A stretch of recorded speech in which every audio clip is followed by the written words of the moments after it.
Right. Hello, and welcome back to our lovely D&D campaign. So, session 83. How's everyone doing? Good. Very good. Yay! Yeah. Woohoo! Woohoo! Woohoo! Yeah. Exhausted from the tides of life. Yeah. Wow. Life is so difficult. Yeah, post-pandemic world. Am I right, guys? Well, I saw a COVID Guardian article is- saying that civilization was going to collapse in 20 years. So that's nice. Nice. Can't wait. Yeah. Ooh, So. exciting. Woohoo! All right. Well, maybe our D&D campaign will be finished by then. We'll see. Jeffrey Bezos, save us. Yeah, last we left off then, if everyone's ready to go and has drinks and is ready. All right, well, the last we left off, the Clive Five had headed to the Mistran nation of Shore Crow on the way to the Spiderlands, where you hope to reclaim Gira's lost hammer from the Spider Queen Arak. On your travels, you found you made your acquaintance with Scrimshaw's brother, a fellow warforged by the name of Tail, who had some insights in perhaps the life that Scrimshaw thought he had might not have been exactly as he imagined or as he thought. And Scrimshaw seems to have had a secret life before his memory was changed somehow. So Tail departed, having charged some mysterious red orb, saying that he was headed to Arak to take his revenge on anyone who was an ally of Ashigal. So after he left, you began to make your way also into the Spiderlands, and followed the Bone Cloak's instructions to find your way into the main sort of entrance into the mountain passes. You eventually came up to an old fortress, mostly ruined, but Morna, you began to sneak up to scout it out as the rest of the party hung back. So it's as the sun is beginning to set at this point. So you have sort of dim light. You are invisible in this dim light, and you have made your way close to this fortress. There seems to be about 6 or 7 guards around, just casually just watching out, not particularly on alert. Most of them don't even have their armor on, and a couple of sort of dwarf rangers who work for Arak have also appeared. They're having a sort of conversation on the walls as you begin to edge closer. What would you like to do? See if I can hear what they're talking about. If there's anything interesting. All right, make me a perception check.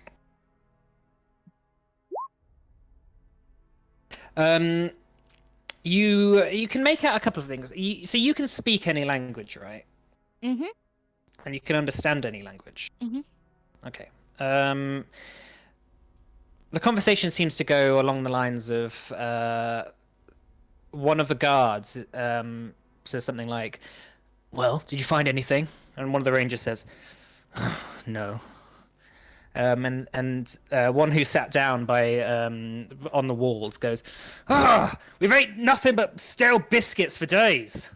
And he goes, "Yes, I know, but the Chosen have eaten all the wildlife within probably 100 miles." And then one of them goes, "Just a rabbit or anything." And they go, "Arak has said that we are to stay here." But you notice that there's the main fort, the main sort of like what is more like a fort is not huge. It's more of a watchtower that maybe has like 3 or 4 rooms. But at the moment, you're sort of like you'd have to climb up the wall to have a look around. Okay, I'll climb up the wall. Okay, you don't need to do a roll for that. So making your way across onto the actual wall itself and into the fort, you notice that it seems to just have quite a couple of hammocks lying up, a few boxes.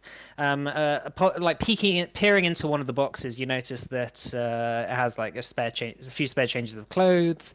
There's a couple of barrels full of, stale biscuits. There's like maggots crawling all over them. And then there's a sort of like a half food preparation kitchen area. One of the rooms is like a toilet or like a latrine that just seems to be a hole that is almost overflowing. And then at the top, there's a few more guards who are sat there. Okay. Am I getting the feel that this is just a fort and it's not the actual place that we're aiming to get to? Oh yeah, no, this is like the entrance into the Spiderland. Like, Oh, okay. Yeah, this is like the main. This isn't Arak, Atar. Oh, right, okay. So, You're still a few days to travel outside Arak, Atar. is there any way that I can see that we could go around it unseen? Well, it's sort of like you're in a sort of like mountain, a valley basin at the moment, and this fort leads into. It's basically leads between a ravine of sorts between two large cliffs. I get it. So if you wanted to climb up the cliffs and go around it, you could. Obviously, there's the chance that you might get spotted doing that, or you could just fight your way through. But it seems that this is the main way in and out of the Spiderlands, and the main path that leads to Arakatar. So, how many guards have I seen? 6? 6 or 7, I think probably 7 at this point. Okay, I'll just have another look around to see if there's. Do they look particularly well armed? No, they look. Honestly, they look quite hungry, quite skinny, even for dwarves. Like they're stunted. You notice that a few of them have quite pallid, pale skin. A few of them have like pressure sores on them where the armor is just sort of like held up against their. If they're wearing armor, they're not wearing any padding underneath. They're sort of just rubbing against their skin. A few of them have just taken their armor off, and they're just like it's clearly too painful for them. You see there's sores all over their back and blisters and stuff. Okay, in that case, I'm gonna head back to the group. Okay. And I'm gonna tell them what I saw. Sure. So there's about 7 or 8 guards, and they're in really bad condition. They look really hungry and sad, and they're just hating life. I was thinking we could maybe go and share our rations with them, and it might make them just like us and let us pass through. Maybe someone that's better at talking, Scrimshaw, could maybe talk to them about just letting us through. Maybe make up a little plan. Well, I mean, what food do you guys have on you? I've just got rations, but they said that they only have crackers. It's like dried meat and stuff. It'll be more interesting. We could always treat them to a see feast any wildlife? in Chinook's mansion. Well, you notice that the further the closer you've got to the mountains, the more and more dead and decrepit the wildlife seems to have gotten, to the point where you at this point, looking back, you're pretty sure that you haven't seen any wildlife in the last day. Okay, yeah, I think maybe giving them a feast in Chinook's mansion is probably the best idea. Right? Though, even if they do allow us through, we don't really want them to know we're here, right? Well, I don't think they'll be able to get any messages to Arakatar. But we don't know that. They could have sending stones. Yeah. I mean, from how it sounds, they're not exactly the cream of the crop guards, but I just feel bad going straight in and killing them. could maybe leave a little package on the doorstep, knock the door, run away. Anonymous donation. I guess. Can't we just tell them we're just passing through? We're quite distinctive. If word of us gets back to Arakatar, then any advantage granted to us by surprise would be nullified. Currently, the Spider Queen has no idea we're coming, as far as we know. Probably Yeah. best to keep it that way.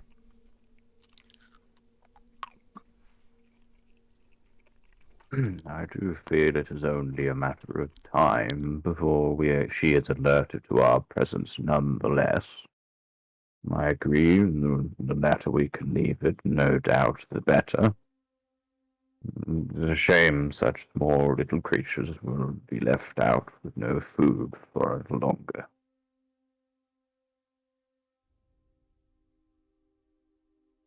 And what of our previous plan, where we discussed that a couple of us would disguise as dwarves, and the others would act as prisoners?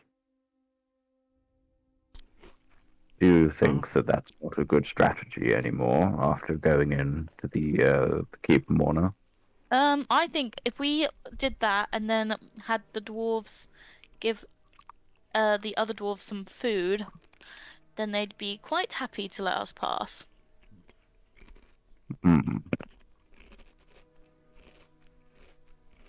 That might work. And did you get the sense that there are prisoners coming through this area at all? Any records or, I don't know, any evidence at all that people use this route at all? Did I? Well, this seems to be the only main route in and out. So, I mean, you haven't really been here that long to stake it out. If you staked it out for a couple of days, you'd probably have more of a better idea on like how many people on average come through. But you've only been here for like 20 minutes, so.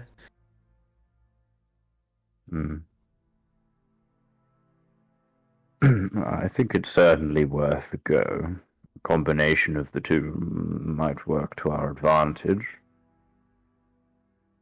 Although it might be a problem if they communicate forward our presence. If they say there are some prisoners on the way, and lo and behold, nothing turns up, they might ask a few questions, or someone will.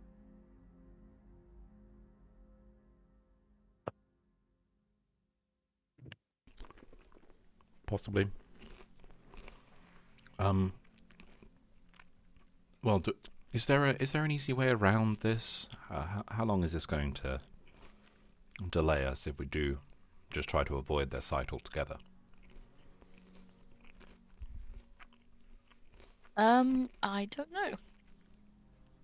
Depends how much of a wide berth you want to give it. If we could only walk at night, it'd be a lot easier to avoid their gaze.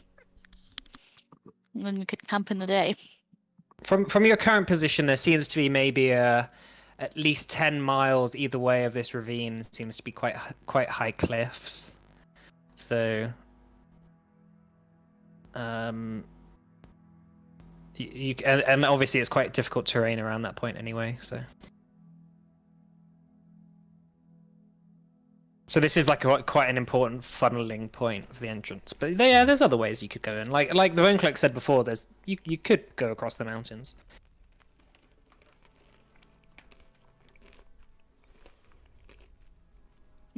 Or you could take the old Mistran tunnels, provided you could find an entrance.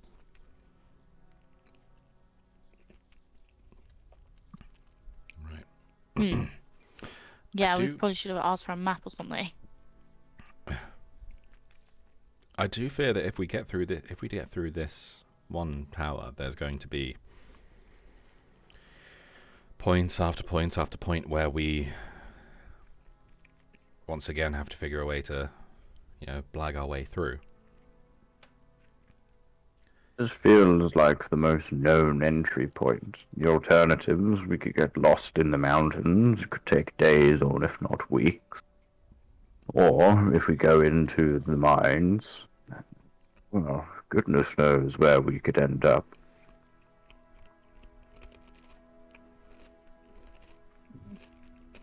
Maybe back in Thandir. Well, not that deer, but the Underdark. That'd be a bit of a walk. Right. Well, what do people think we should do then? Mona?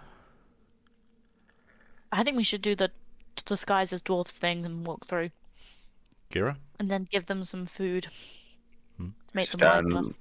I stand with Morna on this one. I do. Roxanne? Go for Morna's plan. Okay. Yeah, I agree. Sounds good. Chinook, how about you? Oh yeah, I agree too. Thanks, Chinook. Always got my back.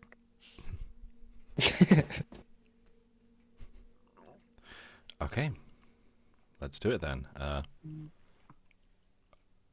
So I believe Chinook. I think you said we could upcast disguise self, right? To cover Yeah, multiple people. yeah, I'll allow it.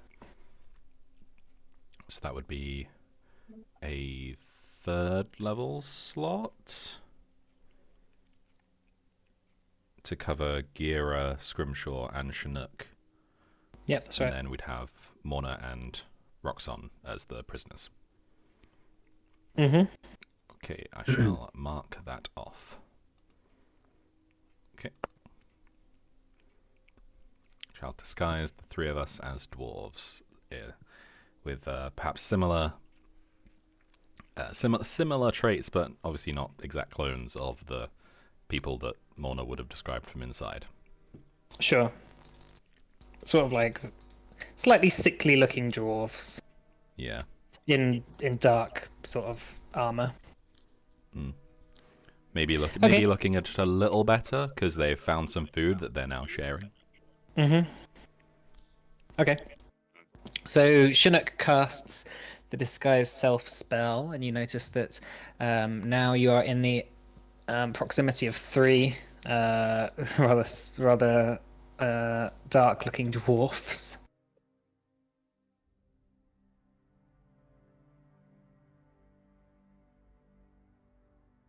Are you doing Chinook?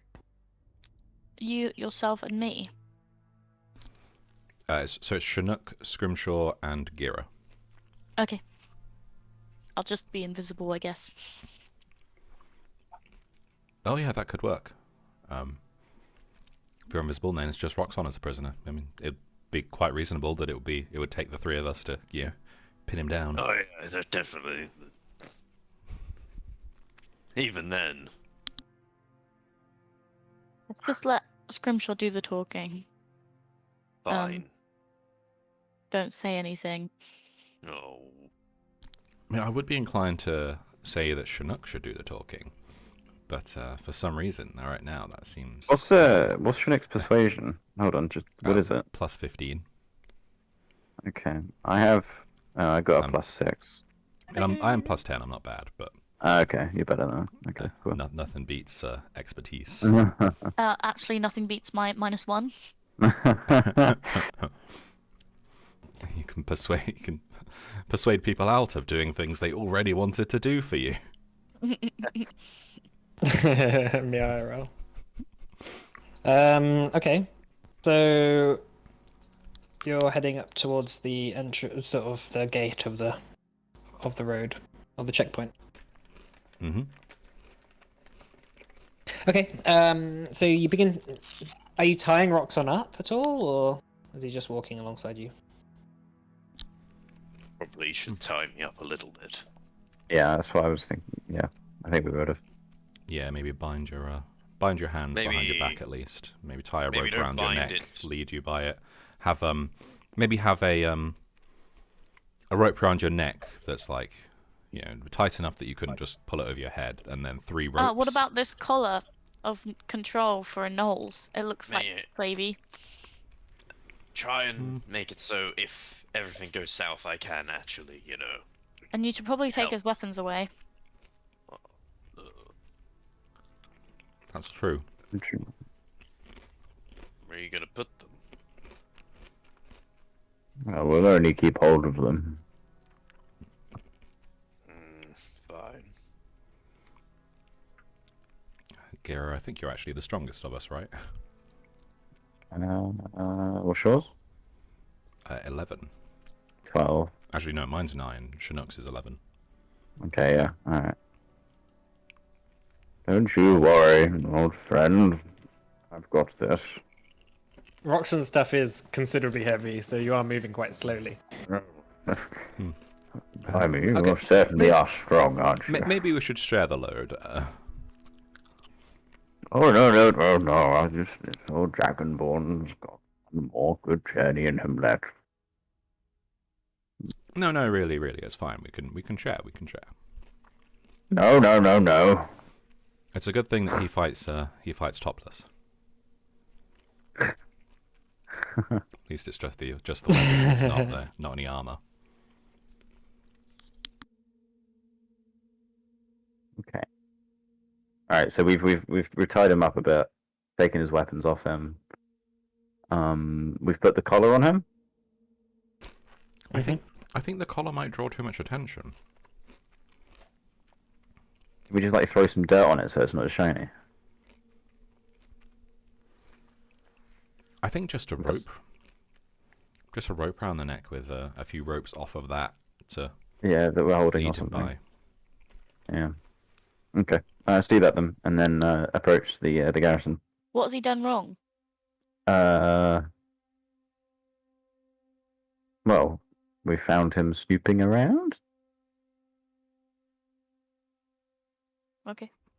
Just for, be prepared for when they ask you. I think the simpler explanation is the better one, though. Yeah. Unless anyone else has a slightly better suggestion.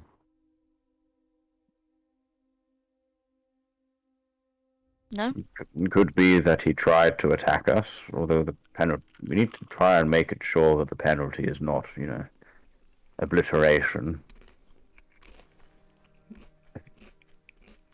Yeah, I think if we say we found him snooping around this watchtower from the top of the cliffs. Oh, But they don't recognize you. Where are you coming back from?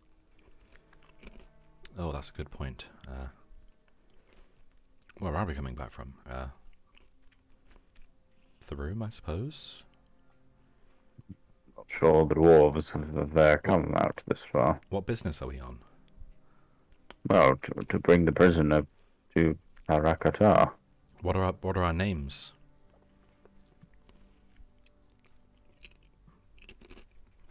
Dibs on Vondel. I don't particularly know many dwarvish names. I suppose I could think of a few. No. Vondel, Hondel, and Wandel? Those names were... Grumpy, sleepy.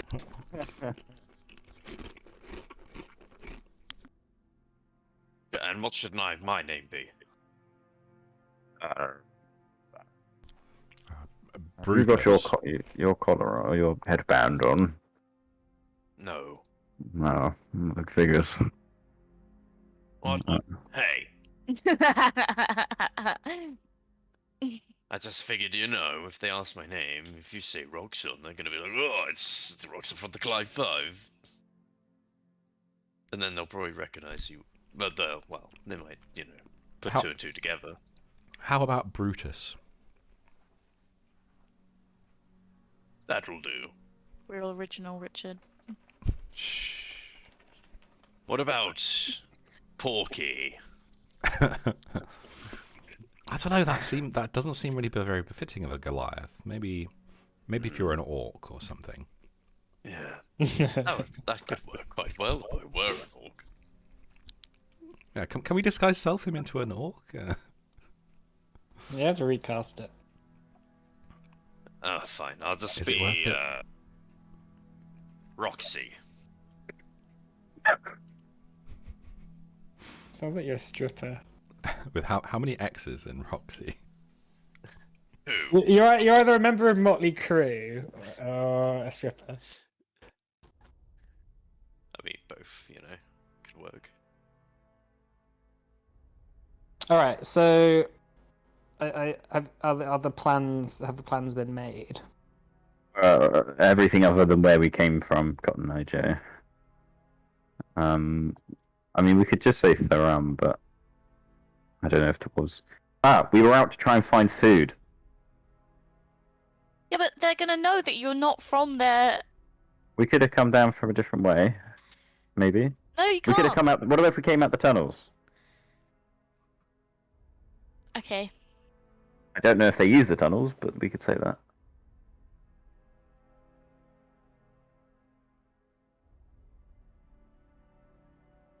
Okay. I do agree. It's a little bit shaky.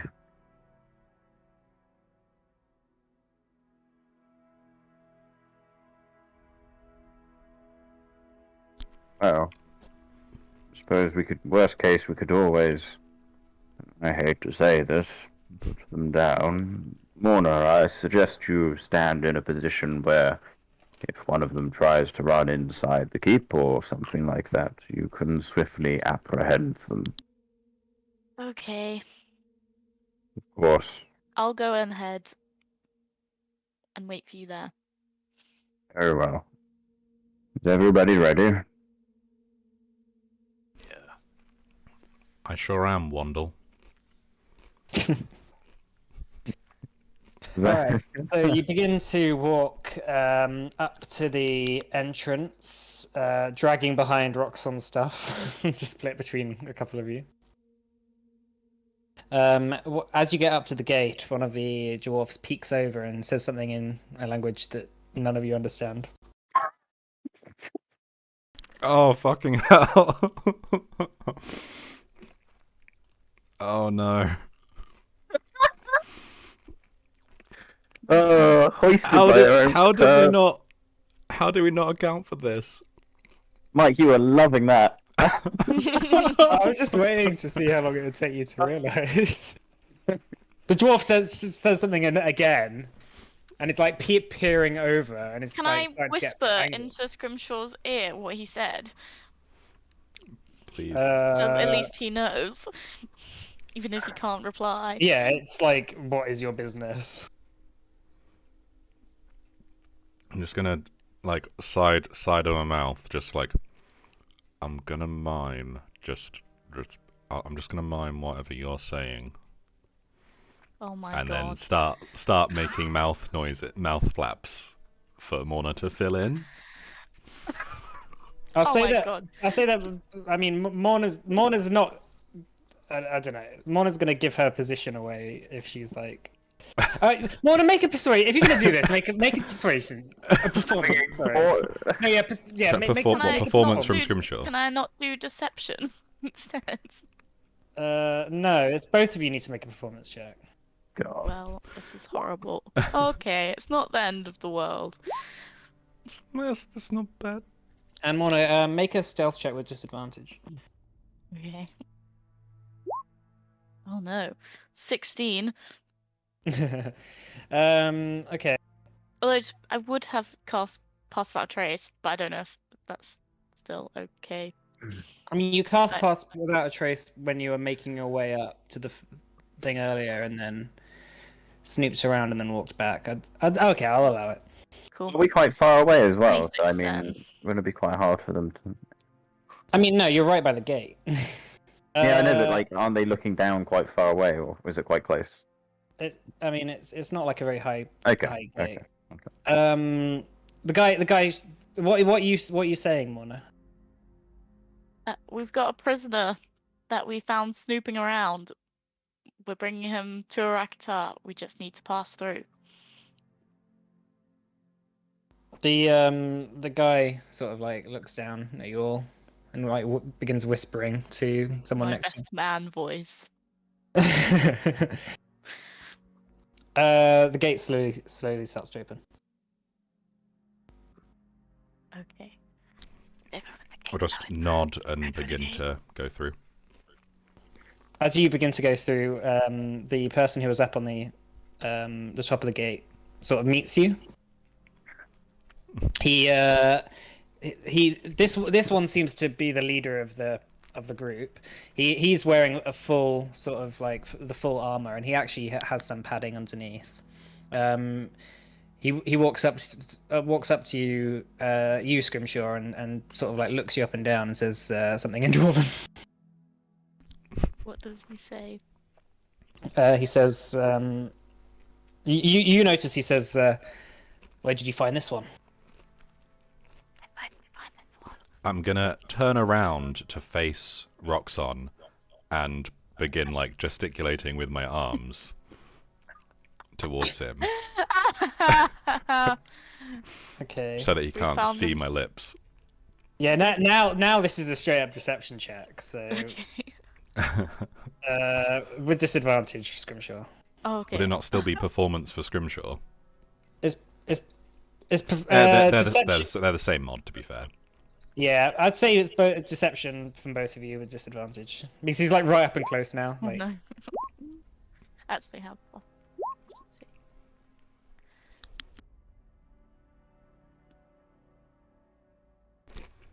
And I'll turn around and give him the food package okay, what are you saying, that I Mona? put together. We found him snooping around. And you give him the food package. He looks at the food package and just waves you through. Cool. And he begins to go back up, and he shouts something in Dwarven to the rest of the people who are up there, and they all begin to have a look at the food and just like start eating from it. What's he shout? He just shouts, "Food's back on the menu." Nice. Okay. Cool. I guess we're just gonna head through Yeah, then. just keep going. Mm-hmm. Yeah, so you begin to just like walk with purpose. Like, are they gonna notice? Yeah, they don't really give a fuck, to be fair. Like, they just likes the gift of food. They don't really care what your business is. Not going to question it. And one Goliath's hardly gonna be like a threat to the Spider Queen. So yeah, they just wave you through. Little do they know. Yeah. They know. Yes. Yeah, so after a couple of minutes of walking down the ravine, you're out of their view. Well, that was close. Yes, I feel very. You guys are the ones with handbags of intellect. Like, so I'm not wearing that's not it. on me. Was indeed a little bit of a mishap. But alas, we got through. Yeah, we really should have thought of that before going down there. I'm kind of amazed it worked. Mike, when Morna was speaking, did we hear it in Dwarf? Would we? No, so we would have still heard it in common, right? No. Actually, it's No? in Dwarven. This isn't the whole thing with the Tongue of Sun and Moon, where like everyone, it's not necessarily like you know the language. It's just you speak and everyone understands you. Yeah. Oh, Jesus. I guess. It's like a Babelfish type thing, right? Babel fish. Yeah, from Hitchhiker's Guide to the Galaxy, Babelfish. Oh, yeah, right. Sure. It's like the TARDIS. Yeah. Universal translator. Mhm. Okay. Right. Yeah, you would have heard what Mona was saying. Yeah. Well, that was I mean, good on the spot improvisation there. Thanks, Mona, for backing me up there. I would have looked pretty silly if I just started mouthing and no noise had come. Kind of thankful they didn't. Kind of thankful they didn't question the feminine voice. But I did my best man voice. I mean, you don't oh, sound okay. So you did. particularly, you know. Good job.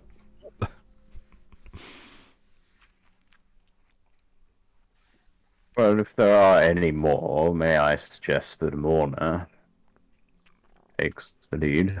Yes, that would probably be for the best. Okay. You guys, I think we should walk on a bit and then make camp, right? It's nighttime. It's evening time. Yeah, as the road furthers down, it begins to open up, and now you're in the main mountain part. There's a few different roads you can take that lead to Arakatar.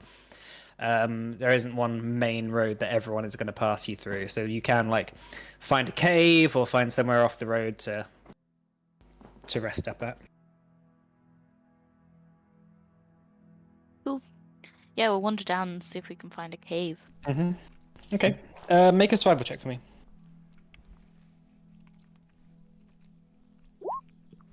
I got Ooh. As you sort of begin to take a road up to where you think would be a good place for caves, you notice that your altitude is getting higher and higher as you travel. It's getting colder and colder, and now you're at sort of a part of the mountains where it's actually like lined with snow, and it's the wind is quite rough. The floor, sort of the ground beneath you is starting to shake, and yeah, you just looking around, you notice that it's a really horrible area to sleep in for the night. maybe Okay. we could walk on a little bit longer. Yeah, so this is like an hour it's taken you to get to this point. So you can either continue walking on, you don't know how long that will take you, or you can try and turn back. But it is like full on darkness now. Hey, I suggest we turn back. I imagine it's quite loud, the wind and all that kind of stuff. Yeah, it's like Yeah. Maybe we could find a rock or something and set up Shonok's house. I mean, if Well, we're gonna set up the house, we could just do it anywhere, right? Well, whatever, yes, but let's do it quick. Yes, it's very windy and cold. All right. Over to you, Chinook. okay. Chinook begins casting Mordekainen's Chinook's magnificent mansion until the door Splendid opens. sanctum. Yeah. Chinook's splendid sanctuary, or whatever it is. Until the door opens and one by one rushing through. It's a welcome break from the cold. Roxanne, you're naturally resistant to cold, but still a welcome break. As you are once again greeted by the sort of Feywild-esque meadow that Chinook has formed. You can spend the night here without worry. Yeah, let's do it. Okay. Is there anything you want to do tonight? Kind of like to discuss what our plan really is going forwards. Like, I assume at some point we're all round a table or whatever. Mhm. Yeah, what is the plan here? Because we're kind of just barreling forward towards Arakatar, hoping that we'll maybe stumble upon an opportunity to take this hammer. Are we just... I mean, what, do we just break down the door of the Spider Queen's throne room and just challenge her? Or do we try and speak to her, see if she would trade it for some favor? No, I think That we should seems steal unlikely.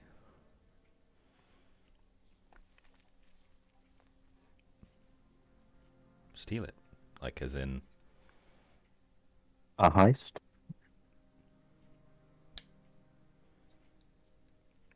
Like a heist? it. Yeah, like a heist. Like a heist. Heist movie. I mean, it could work, but you'd probably have to act alone, right? Yeah, it's easy. I would like to point out. Oh, yeah. Actually, that is a good point. Spiders can probably see invisibility, right? Can they? I don't know. They can see in the dark. Do they not have blind sight? I thought they just had... I was about to say they just had dark vision. I thought they just could see in, low light conditions, right?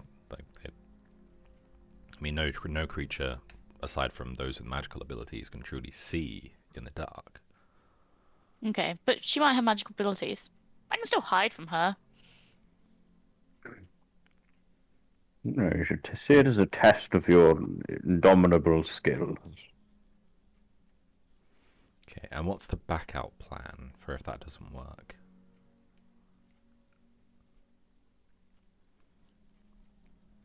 Just to point out, there are more than one part to a heist other than somebody being stealthy. Yeah, there's the distraction. There's many parts to it. Intelligence gathering, securing some form of a safe house, understanding the layout of the building, procuring any necessary materials or items that might help with our entry or escape.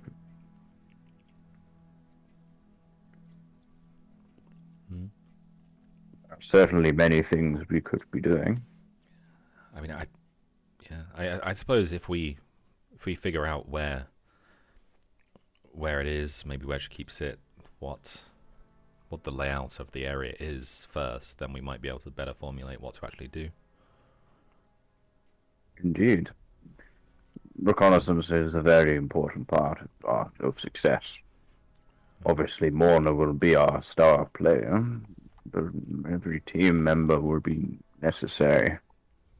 Yeah, I'm just slightly concerned that if we did just send Morna in on her own, then, you know, not that I doubt your abilities, but, you know, if Morna were to fail, then would we even know?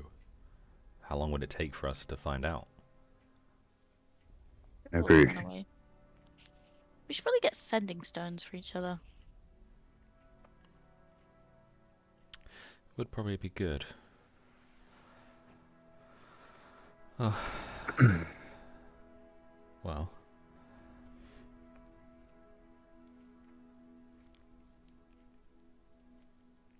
Oh, we will, if we are to understand the layout of Arak, we first of all need to understand what makes up the throne room. If it is some kind of old fortress of some description, there may be old plans or blueprints or things we could potentially use, although finding out if or where those exist might be a bit of a challenge. Likely so. Can't imagine that kind of thing is just out in the open, and without having some knowledge of the, without knowing people in Arakatar, doesn't seem Another like option that would be easily found. Agreed. We could always buy somebody's intelligence, or at worst, and I don't like the idea of it, kidnap. It's fine to me. But then find the information we need, and then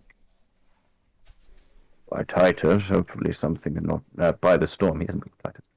And by the storm, we don't just murder him. Maybe modify memory or something of that description.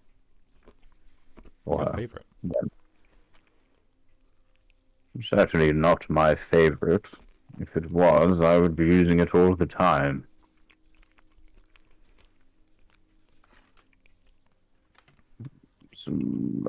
So I think reconnaissance is the first step. I obviously am open to disagreement, or if anybody can think of a better idea.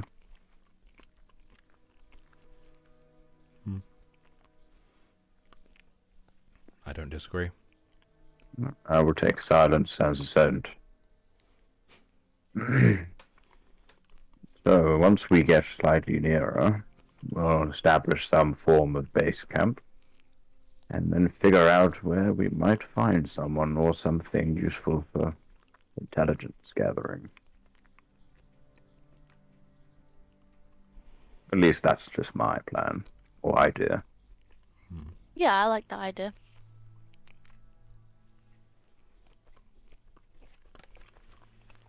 When I was in Veselsk, I ran around with a crew of misfits for a while. I didn't realize they were misfits until they stole a bunch of things and then swiftly left, but I learned a thing or two about heist. Hmm. It could also be that Tail ends up giving the distraction that we're looking for, by the sounds of it. If what he's saying is true. I Hmm. can't remember what he did say. Where He was is it? going to the Spiderlands to seek revenge on the friends of Sure. Ashigal. That's the one. Which I believe the Spider Queen is. Seek revenge. What was it? Seek revenge? On the allies of On- Ashigal.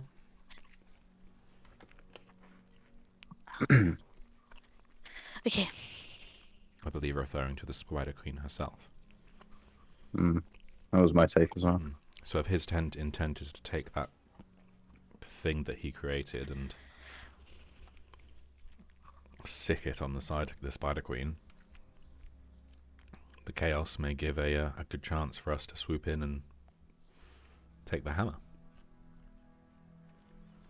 Yeah.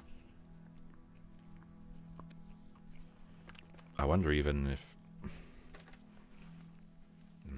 I don't love this suggestion, but it could work. I do wonder if maybe we could work with him. I do not trust his motives at all. Nor I, but if our goals align... Well, we don't know if he has any machinations with the hammer.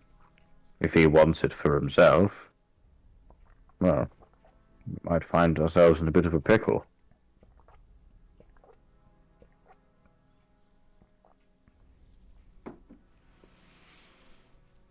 Could do.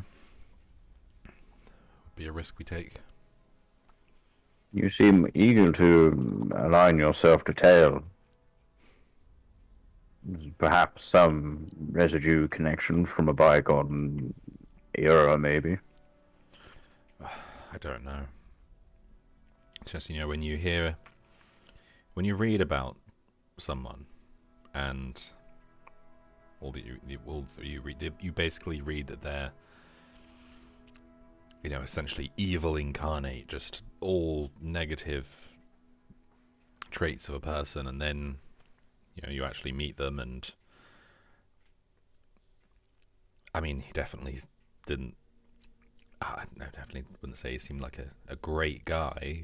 The whole turning a man into that monstrosity thing. But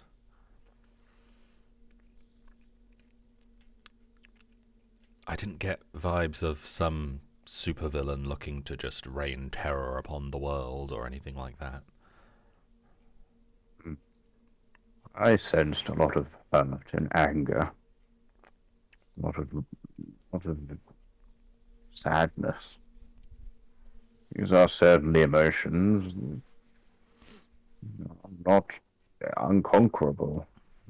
I don't know much about him, but maybe we could try to reconcile differences at some point. Although I fear now, nothing but anger or some sense of purpose is guiding him, which might make things a little more tricky. Could even perhaps make the deal that if we assist him in exacting revenge on the Spider Queen, that we take the hammer. We of course play our hand there, then he knows exactly what we're here for. Sorry. But Mm-hmm.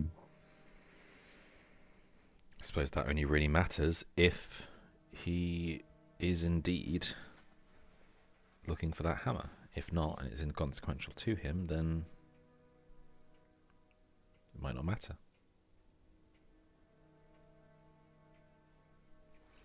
Warner, Roxholm. I assume they're both there. Yeah. Yeah. Awesome. Do you have any thoughts on the matter? Trusting Tail with this suggestion?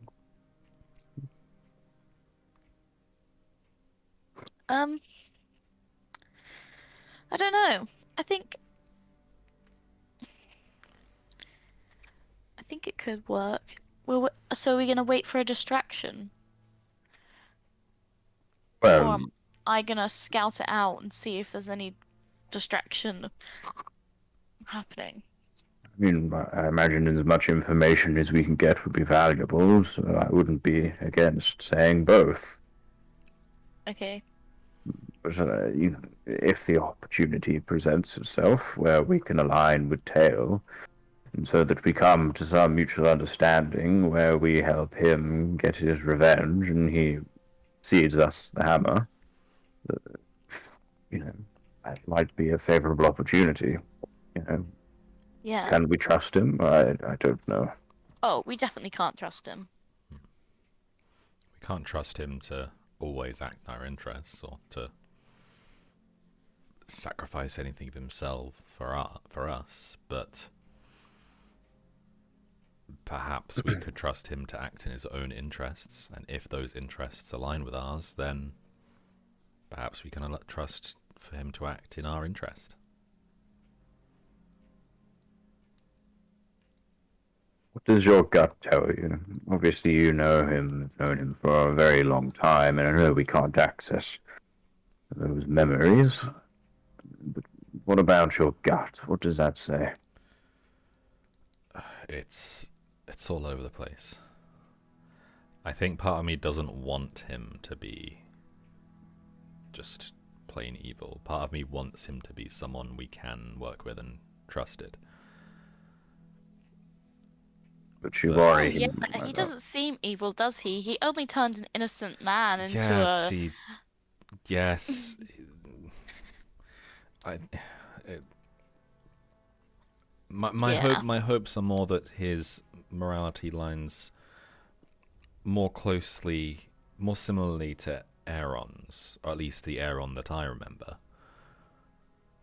Not a nice man, but not actively evil.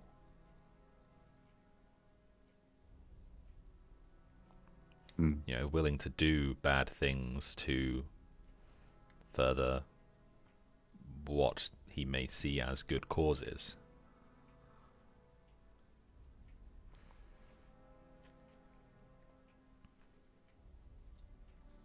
Let's sleep on it. It's Though been a maybe, very long day. though maybe every villain that we've, maybe every villain we've ever fought comes under that. Maybe Pietro thought that Eretzar coming back and destroying the world or what have you would be good for everyone. It probably did. Hmm. All right, should we have a break? Sure. Yep. Oh. Okay. Yeah, putting us on a break, Richard. Yeah. Okay, switching over.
Hello, welcome back. One. So before the break, you had spent the night in Chinook's splendid sanctuary, sheltered from the harsh winds of the Spiderlands, of the mountains. The next day comes and you are nice and rested. What would you like to do? Forge ahead, I'm right? walking to Arak. Mm-hmm. Okay. Well, yeah. So from the position that you're at the moment, you arrive back on the sort of high up part of the mountain. You can either press forward. You don't know particularly how this road is going to take you, or you can double back on yourself. It's your choice. Because of Mona's great survival check before. How does Yeah, we it can double look? back. It's still windy. The snow has settled now as the sun has come up. There doesn't seem like it's quite clear skies. It is quite chilly and nippy up here, but it's not too bad. And it's not really like the highest the mountains go. You see further ahead the mountains do get higher in altitude. So, The mountains but seem to keep getting higher. but yeah, it doesn't seem necessarily that the path ahead is any worse than any of the other paths. It's just this part is particularly like a bit rough. So this might just be the worst of it for this path. Maybe, yeah. Right, well, this doesn't look great. But neither do any of the other paths. So, if we're okay with this environment, then how about we just keep going? A bit chilly. But I can survive. Let's see, is there anything we have to help keep ourselves warm?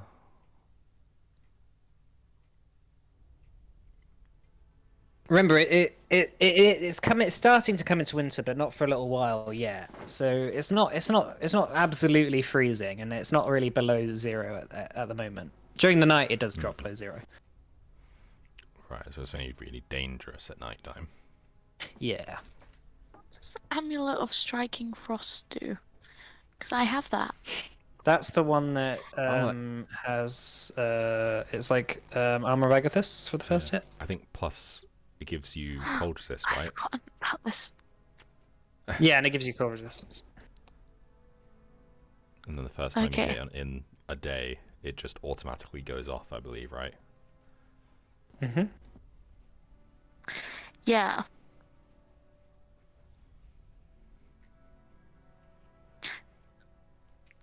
Right, so you're actually okay in the cold climate then, right? I don't know. Do I need to be attuned to it? Because Yes. okay, I think I had to unattune to it, so I don't have it. But I will. All right. I've got the Boots of Elvenkind. So, actually, just thinking, what can I unattune to? Yeah, I've got the Boots of Elvenkind, so I'll unattune to that and put the necklace back on. What does the Boots of Elvenkind do? Sorry, just... They give me advantage on stealth checks that are to do with like walking footsteps. Okay. Because I used to have the cloak, but that was advantage on stealth checks to do with being seen, but because I could turn invisible, it was like not really worth it. So it's not necessary anymore, yeah? Yeah. Okay. That would be handy for someone else to use, I think. The boots. Mm-hmm. Yeah. Does anyone have a free attunement slot? Well, Gary's got the intelligence thing, but other than that, nothing. Roxxon? If I'm going into the castle not at night, then they're still very helpful. I say castle. I don't know. It might not be a castle. I'm just imagining that it's a castle, spider-themed castle in my imagination. I think if anyone was a going to big come web. with you, it would probably be Chinook, right? Yeah, probably. Is he stealthy? He does Well, have all a- of his rolls were ridiculous. I mean, he's got 20 dex. He's got metagamey, but +7 to stealth. No proficiency, but jack of all trades and 20 dex. Okay. And he can do inspiration. And has spells that can be useful, maybe. Cool.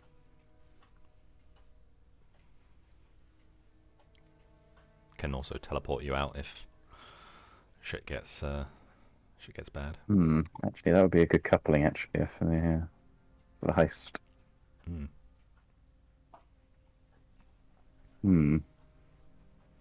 Yeah, well, he can borrow them. Borrow them.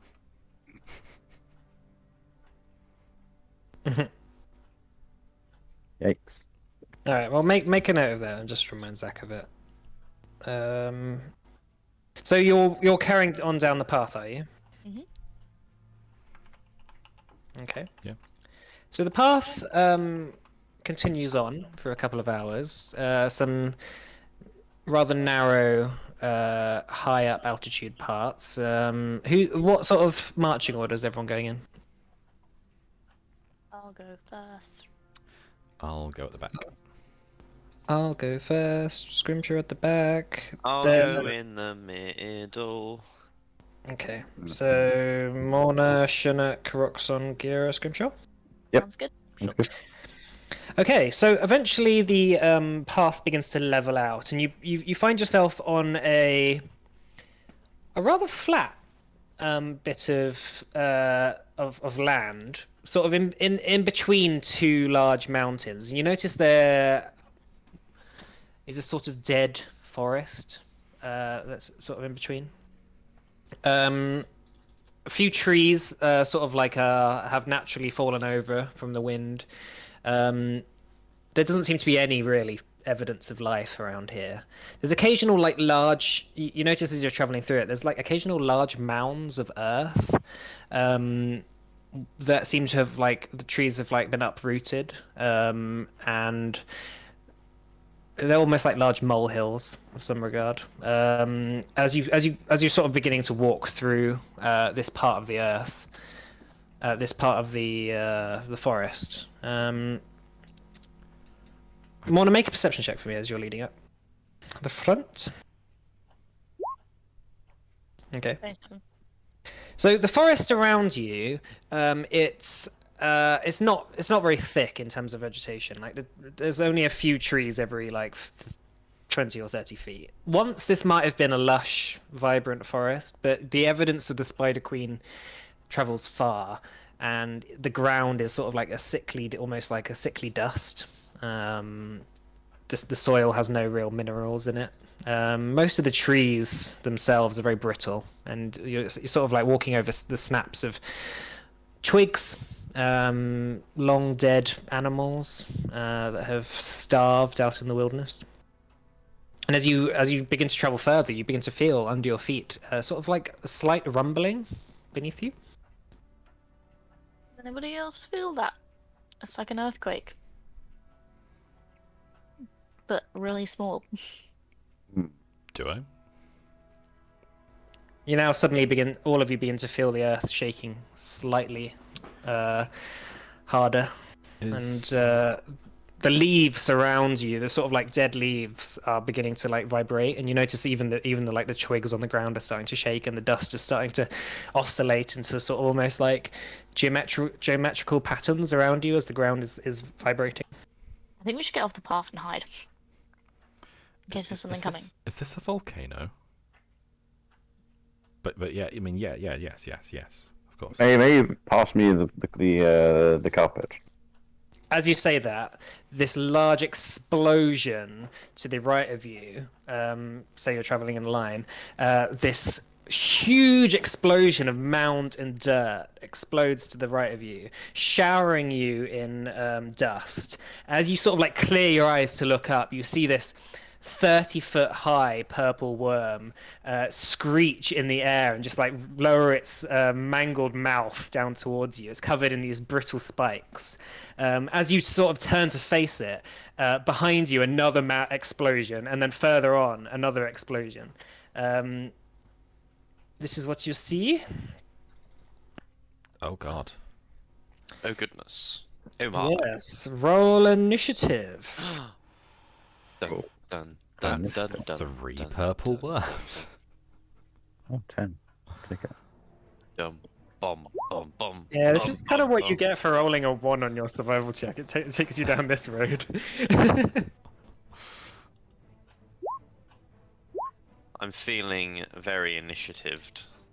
I, in the items, I can't find the amulet of striking frost anywhere. No, it's not a real item. I made it. Yeah, but I'm in the in the roll 20. Oh yeah, because I haven't added it onto the thing. Sorry. No, I did. I remember sending it to you when I thingied it, but I don't think I put it on. Yeah, maybe. I'll have a look after this, but oh yeah, here it is. Cool, thank you. 25 frost damage. Cool. All right. Well, first off the bat, you know, Chinook, as the dust settles, and these 3 purple worms just sort of like, almost like begin to sway. They all in unison screech this roar of. You notice that their mouths are drooling, and it looks like they're ready for a meal. What is Chinook going to do? Okay, Chinook is going to cast Synaptic Static at 5th level, just base level, and that's going to just affect the top 2 purple worms. Okay. What does it need to do? So they need to make an intelligence saving throw, unless they have 2 or lower intelligence. Okay, well, they do have less than 2 intelligence. Then nothing happens. Yeah, they both have 1 intelligence. Oh, that is low. Yeah, that is very low. It also got a -2 on its intelligence saving throw because I rolled that before I knew. But yeah, so it's too stupid to even notice Chinook's spell casting out. He'll give a bardic inspiration to. Let's go Morna. Sure. Oh, thanks. Usually you give it to yourself. Okay, Wow. is that Chinook's turn? Yes, he'll stay where he is. Okay. What is the dice for the Inspiration. inspiration? Yeah. D10. Okay, there you go. All right, Roxanne, it's your turn. I will charge forward toward this one, and of course rage. And then make some attacks. Okay. So I take it that's gonna hit. Hopefully. 20. Yeah, that hits. Yeah. Oh, yeah. Sorry, I meant recklessly. Yeah, again, that's so fine. yeah. Okay. Yeah, that all hits. Cool. Okay. 26. And roll again. No, that's not so good. Second, that misses. Unfortunately, your first hit, you rush up to the purple worm, and you sink your axe into its scales, knocking off a few, and this sort of like purple blood begins to spurt out. As you pull your axe back, it sort of gets caught slightly in one of the scales as it sort of like ripples. Meaning your second thrust is a bit not as good. Underwhelming. Yeah, a bit underwhelming.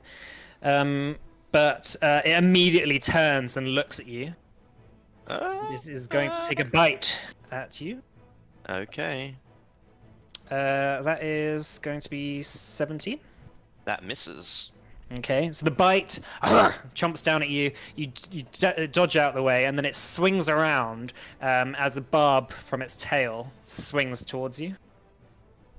Ooh, natural 20. Oh. Oh dear. Yeah. Ooh. Okay. That's 26 piercing damage, half to 13, Okay. and 90 poison damage. Oh. Yeah, as soon as you said purple worm, I remembered that I was like, oh no, purple worm poison is a thing. Yeah.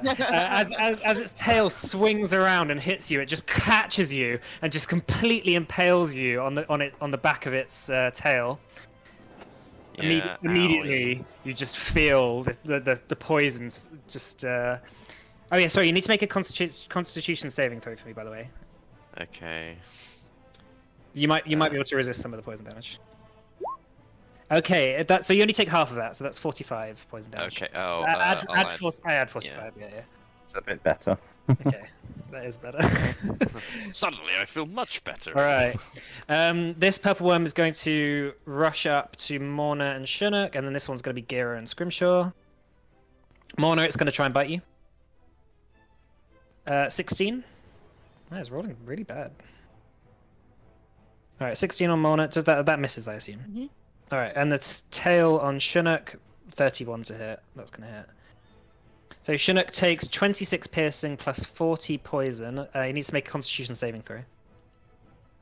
It's 30. Oh, yeah, so that's 26 plus 40, so that's 66.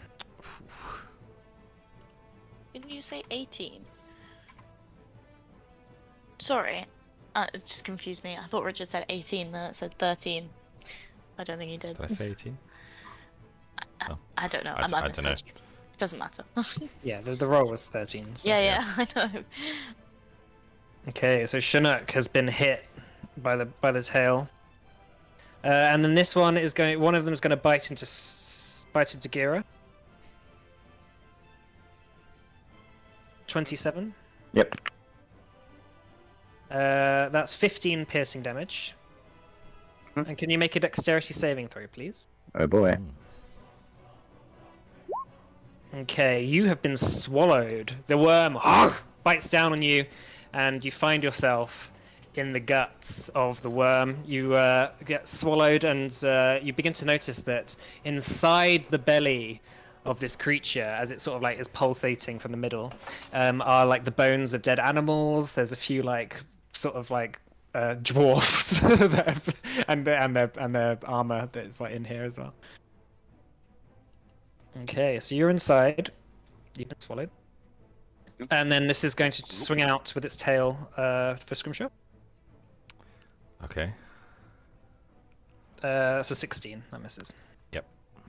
All right, Morna, your turn. Seeing Gira being swallowed, I'm gonna move to here and attack this worm. Mhm. Here.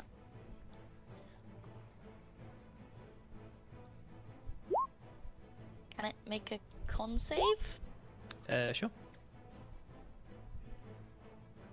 It's 28 when it's con save. It's Okay. quite good. So first hit 11 damage. Okay, Oh, I clicked the wrong thing there. that's One fine. sec. I just It's What's going to be that? this. You want to blink inside of it? there you go. Just clicked Okay. one from the top one. 11. And make another con save. Sure.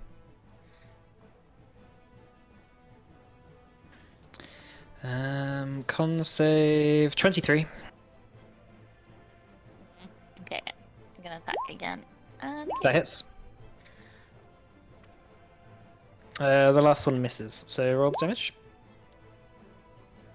Okay. Did you want con save on that? yeah, let's do it. Okay. That is a 29. Ah, okay. I suspect I'm gonna that. shout, Gira's been swallowed! I suspect it might be everyone. good at con saves. Yeah, I didn't Can, think that, but I thought might as well try. Can Gira like do anything while he's swallowed? Yeah, you can. You're just sort of. Let me read out to you. Probably. Just So you're blinded and restrained. You have total cover against attacks and other effects outside the worm, and you take 21 or 66 acid damage at the start of each of the worm's turns. And if you take 30 damage or more on a single turn from a creature inside it, then it might throw you up. Okay. I'm a creature inside it. So what? I'm like having a brawl with some half swallowed dwarf? No, if you No, deal damage to no. it from inside, Yeah. Oh, I see. Okay. then it might. Yeah, so if you I'm deal probably damage- actually gonna just try and banish it. Like that's not gonna banish me, right? You don't know, but it probably won't. Okay, I'm gonna try. I'm gonna do that. Mhm. So just It probably won't. when you cast, yeah, just basic level. I don't need to anymore. So just Is that gonna cast one. charisma? Is that Yeah, that's charisma? charisma. Yep, yep. Okay, that's an 11. Yeah, so it fails. So Okay, so what as you sort of like sit inside it, you just begin to murmur the prayer to the storm, and poof, it disappears, and you just sort of like fall back onto the dusty wilderness floor. You now have concentration. okay. And then Gira's gonna kind of move here. Mhm. And probably end his turn. Okay. All right, Scrimshaw. Okay, so I am going to cast. Well, I'm sure I was going to cast Mental Prison on the worm next to Chinook and Morna. Mhm. So could it please make an intelligence save, unless it's immune to charm? Okay. That is a -4. Nice. That is the worst intelligence save I think I've ever seen in a D&D game. Yeah, -4. I got a natural 1, so and it has a -5. So. Nice. So it takes 36 psychic damage, Mm-hmm. and it is restrained. It is essentially blinded. Okay. And It's blind anyway, so. Oh. Well, that Doesn't doesn't have do any anything eyes. then. But Yeah. then, yeah, it's like it's surrounded and stuff. Cool. But yeah, it's restrained.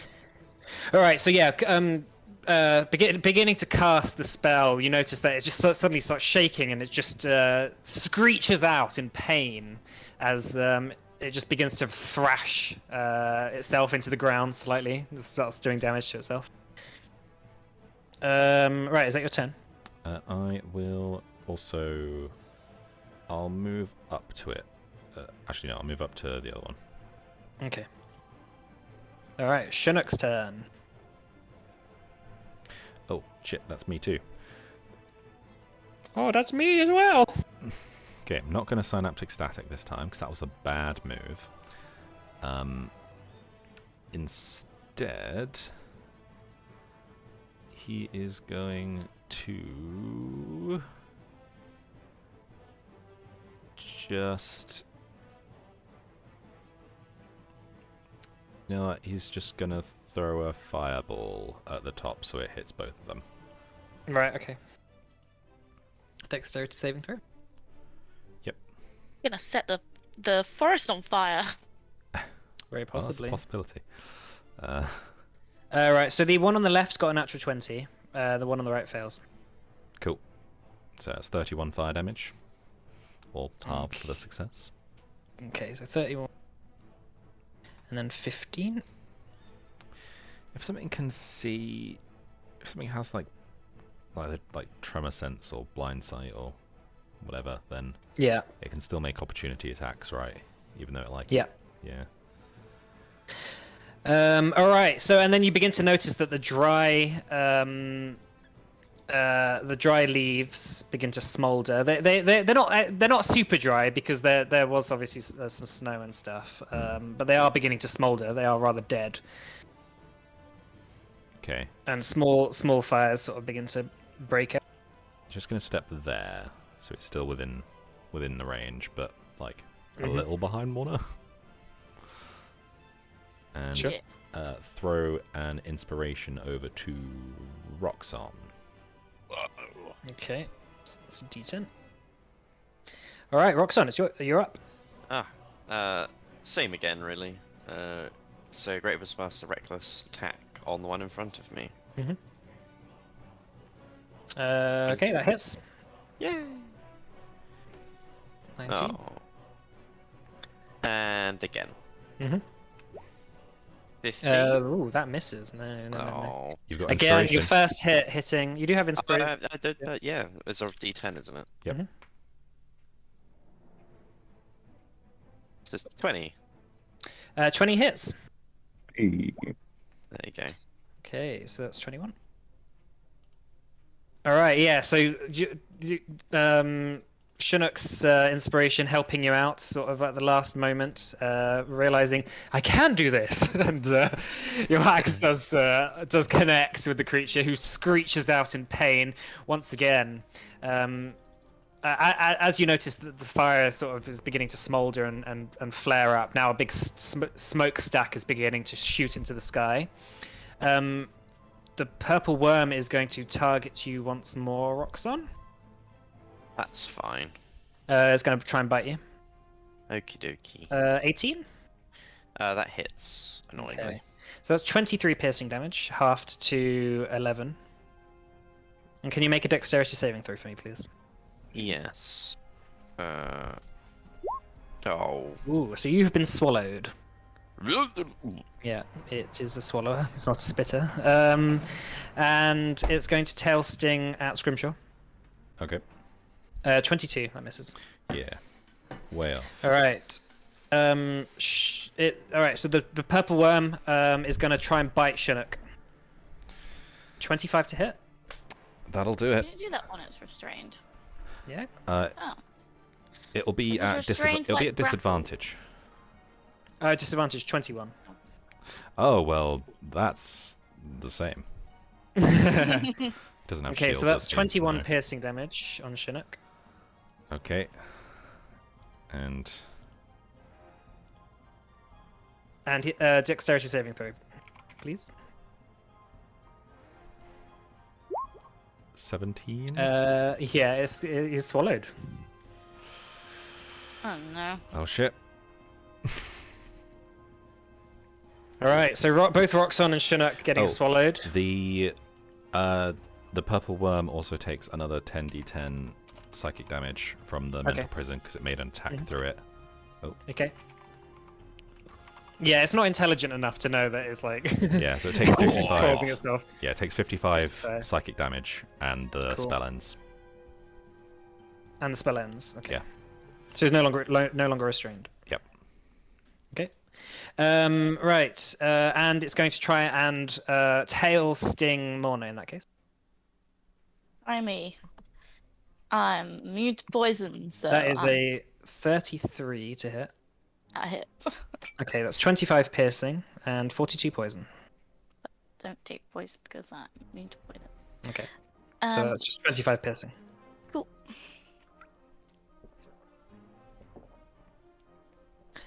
Lucky, Wait. lucky. That didn't work. Oh, I did it in the wrong box. I'm stupid. Oh no, you got -5 AC now. I know. Whoopsie doopsie. Right, I think that's it for the purple worms. Actually, does I It can't. I takes can't... 25 cold damage. But Ah, I've it got the is amulet of frost on. Okay, cool. All right. Always forget. I can't remember. But banishment, they don't need to do it every turn, do they? No. No, Nice. it's- No. Yeah. That's fine. All right, Morna. Can I see Chinook in there and help try and pull him out, or if not, I'll From just- where you are, no. Okay, I'm just gonna hit it. I mean, you can like try and have a look. But I'm scared. 21 hits, 26 hits, 17 misses. I'm gonna use my bardic inspiration. Okay. Ooh. Oh, does an 18 hit? 18 just hits. Oh yeah, nice. Okay. And I'm gonna take another turn. Mhm. Sad times. That misses, unfortunately. Okay, this worm's looking hurt. Looking pretty damn hurt. Cool. All right. That's my turn. Okay, Gira. So it's looking pretty bad, yeah? The one on the right. Mm-hmm. I was gonna banish it, but I think if it's hurt, I might see something else. Plus, if you banish it, the other one comes back. True. You'd be swapping them out. It'd It'd be like a tag team. Yeah, yeah. Attack I'm the going type to one. use Cool Lightning. Okay. On the creature. So Storm Cloud appears in the shape 10 feet. 6 foot radius, blah, blah, blah, blah, blah. So cloud appears above. And it's going to go for the creature. But can it not go for Shunnock? It says like within 5 feet of that point. But like if I did it on the top right hand side, it wouldn't get Shunnock necessarily. Well, He's got- Shellick's he's got- inside it, so. Yeah, he's got total Okay. cover. So total cover, so. Okay, so if you do a dex save, please. Sure. That is 15. So that will fail by 3. So now I roll 3d10. So that is 15 Okay. damage it takes. And I can use my action to cool down lightning the same game on each of my turns to Is follow. that Until the concentration? Oh yeah, Cool Lightning is concentration. Fuck! Okay, well this worm comes back then. How Cool. hold on, there's something else actually.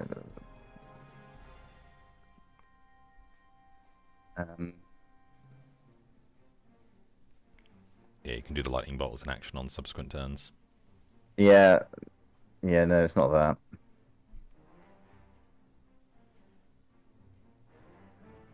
Alright, let's leave it there. That's fine. Okay, yeah. So, calling down the lightning, you dropped concentration on your banishment, and right next to you, the other worm appears. It sort of like for a moment is just like looking around, like not knowing what just happened, but soon it will be upon you, I'm sure. Scrimshaw. Okay, Scrimshaw is going to attempt to banish this one and this one. Mhm. So could Okay. they please both make charisma saves. Sure. -1. And natural 20, 17. But Both that's fail. probably still not. Yeah, still not good enough. who knew? Purple worm, not charismatic. Yeah, they are definitely not charismatic. All right, well, they both vanish. And Roxon, as you begin to get spooked almost by the amount of acid shooting out upon you, it puffs out of existence. This one puffs out of existence, So, and you land back on the ground. So purple worms, if they've got such slow charisma, does that mean they have expertise in intimidation? Because like Ha! Nice joke. they've got to be intimidating, right? Like I don't know. That's Do a you feel charisma intimidated right now? less than at the start, but Yeah, it's not as scary still. when you're immune to poison. All right. Is that your turn, Scrimshaw? Yeah, that'll be it for me. It's good to hear. Chinook. Ooh, Chinook is going to. Is there a thing for him to attempt to get out, or is it just you have to hit it? Let me check. No, there isn't. It's just through the damage. Okay. Yeah, like it's unlike other creatures. Like this is like a creature that is very large and very difficult to navigate through. So Yeah. Okay, so his options aren't. you basically have to great cut here. your way out. Yeah, his options aren't very good here.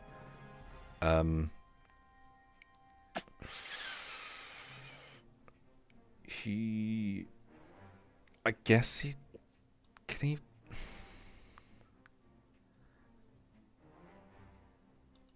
Is it? It's not. Can Chinook hear things that are going on outside at all? It'll be very muffled, so probably with a perception check with disadvantage. Right. So vicious mockery could still go through, because so in theory it could still hear him.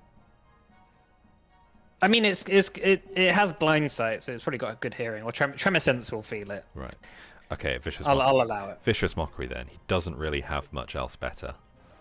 Right. Okay. What does it need to do? That's wisdom save. Okay. That should be. Oh, that's 20. That's fine. Oh. Well, that does nothing then. Chinook's like too muffled. He's going. "Oh, You're really smelly in here. All right, Roxon. So, appearing back in the real world as the other worm gets banished around you. What do you do? I will turn to the other worm and attack. Okay. So I'll move forward to it and make some attacks Mhm. upon it. Boom. Ooh, that Oh, does not hit. try again. You've still got like stomach acid in your eyes. You know, the first hit just misses wildly. The second hit does hit. Cool. Okay, 21. No, 22. Okay, it's the purple worm's turn. Purple worm. It's looking really hurt. Chinook goes down. So Chinook takes 21 acid damage, Okay. He's got 2 now. and the worm is going to bite Morna. He'll have disadvantage. Sure. That's a 22 to hit. That hits. Okay. That's 23 piercing damage, Halved. halved Sorry. to 11. And I'm And- going to also take an opportunity attack on him because he's hitting other people. Sure. Make a dexterity saving throw, Morna. Okay, so you do not get eaten. It like clamps its jaws around you, and you just manage to slowly work your way out of it. It was That reckless, but with no great weapons master. can you reckless attack on a opportunity That's attack? only on your turn. Oh, can Yeah. I? Oh, okay, Yeah, I you thought can, I could. yeah. Well. So that misses. Oh, well. And it's going to tail attack you, Roxanne. Okay. Tail sting. That's 31 to hit. Yeah, that's gonna Alright. hit. So that's 19 piercing damage. So that's 9 piercing to you, Mhm. and 34 poison. Ow. Make a Constitution saving throw, by the way, so, just to make sure. Okay. Oh, what? Yeah, so that is 34 poison damage. Oh, wow. All right. Thanks, roll 20. Nice. Okay, and the worm is going to stay there for now.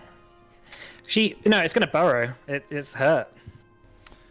It's going to start to burrow 30 feet below the ground. Oh, fuck.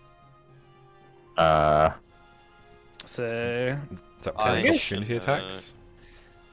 I can't. Is it moving out of Morna's range? Yeah, I'll do an opportunity attack and stunning strike. Oh. It doesn't hit. that misses. So the worm burrows to the ground. There is still a tunnel left in its wake for now, Oh, okay. but it is burrowing down into the ground, I'm trying to gonna escape. All right, throw Mona's rocks on. Yeah, I mean, we're gonna follow, I'm right? gonna- yeah, You're I'm gonna drop throw the. rocks on. No, I've got the blink dagger on me, so I'm gonna drop it on the floor, so that you can get down there without hurting yourself. I'm just gonna drop it, and then I'm gonna jump down. and Okay, so you attack just it. like begin sliding down the tunnel which is left behind. Run it. I could run down it. Yeah. Just Actually, it's probably be cooler. Yeah. All right. Yeah. Okay. Attack it. Why? 18 does hit, doesn't it? 18 just hits. Yeah. And can it do a con save? Sure. If it rolls low, I can get it. That's a 16. That is the spell save. That is the DC. Okay. Just passes. Okay. That one doesn't hit. That That one misses. hits. There That we go. hits. Can you do another con save, please? Sure. That's a 15. Yeah. Okay. Stunned. Oh. Okay. Yes. And then gonna attack it again because I can't do that. So you finally manage to whack it in the back, and it just sort of freezes up and locks up as it's just sort of tunneling and burrowing away. And that is 13 damage. You just managed to kill it, just as you finish it off. Okay, because they're guilty anymore. Is it stunned? Is it dead? So yeah, you Right. just like begin whacking it, and it begins to just gurgle. And eventually, Chinook is spat out in the tunnel, Okay. covered in mud and acid, stomach acid, and horrible. Yeah, I'm gonna like drag him out Mhm. of the worm and just say, "Could you maybe send the carpet down?"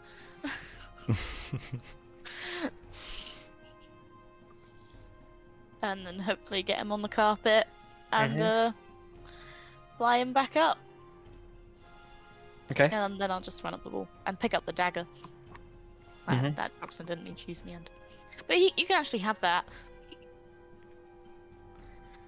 I mean, Okay. So, wait. So is the carpet? Can the carpet already be down there, or I mean, will that be on? you have a few rounds now where turn, the yeah. banishment's still going on. So Yeah. Okay. Yeah, that's why I Yeah. said. Okay. Oh, Okay then. Yeah. We'll send down the carpet to you. Bring it. Why bring don't it we back just up. run away, you only have a minute. right? I mean, it's plenty of How- time to run away. Isn't it? How fast are those things? They move pretty fast underground. Yeah, they'll just catch us. Why don't we put Chinook in one of the trees so he doesn't get hurt? Oh Also, we no, can heal that's him. a terrible idea. Wait. The The fire things, is growing. the things. Maybe they sense vibrations. Chinook, stay on the carpet and they'll send have it go up, the carpet go up into the air. Yeah, that's a good idea. Maybe 60 feet. How high up is Chinook gonna go? Let's say 60 feet. Because if they're 20 feet tall, their reach is probably not going to be 40 feet. So, yeah, let's say Anyone 60 want to feet. heal? If anyone's got any healing, Yes, I was going. be You nice know, to have a little bit. I was going to when I had a chance. Heal me. All right. Let's say that you've got a few rounds. So if you want to do some stuff, you've got that, and then All right, you I'm can gonna then, do. get yourselves ready for the worms to return. I didn't mean to click that button. Sorry. This one here. Am I able to hold range for when they come back? I know it'll drop, but can I? Right, you Just all, go stand in the fire. you all gain 15 health. Okay. Yeah, nice. And can I if I chromatic orb and use water, is that going to have any effect on the fire? Is it at a point now where it's probably a bit much? I'd say it's at the point that you could probably Cold, maybe. you could probably start to stifle it. I'm gonna Okay. punch out the fire. Kira's going to move over to kind of here and chromatic orb twice. That should get that's 3 turns total. That should be fine. Using cold. Sure. did I- Roxanne, you can rage just before it comes out. Yay! But that'll be another rage. So. Yeah, that's fine. And can Gira I don't know, go somewhere where he's not going to get jumped on? Mm-hmm. I'm gonna move over here, ready for the. It's Gira's going to move up the. Can he move up the tree, or is he too old and fragile? Come Make here. make a athletics check. Okay, this will be interesting. Athletics. No. Okay. The tree. I mean, the tree's sort of really old and at an angle. You start to climb up it, and one of the branches snaps off. Okay. It's not very easy to climb. Gira's just going to not move for the next 30 seconds. Okay. That makes sense. Okay. In that case, right. Are you guys ready, or did you have anything else you wanted to do? I think just ready an attack and just kind of count everyone down so everyone knows when it's about to appear, so everyone can kind of just swing as it's popping back into existence. Scripture, are you going to let it go at the end of your turn or at the start of your turn?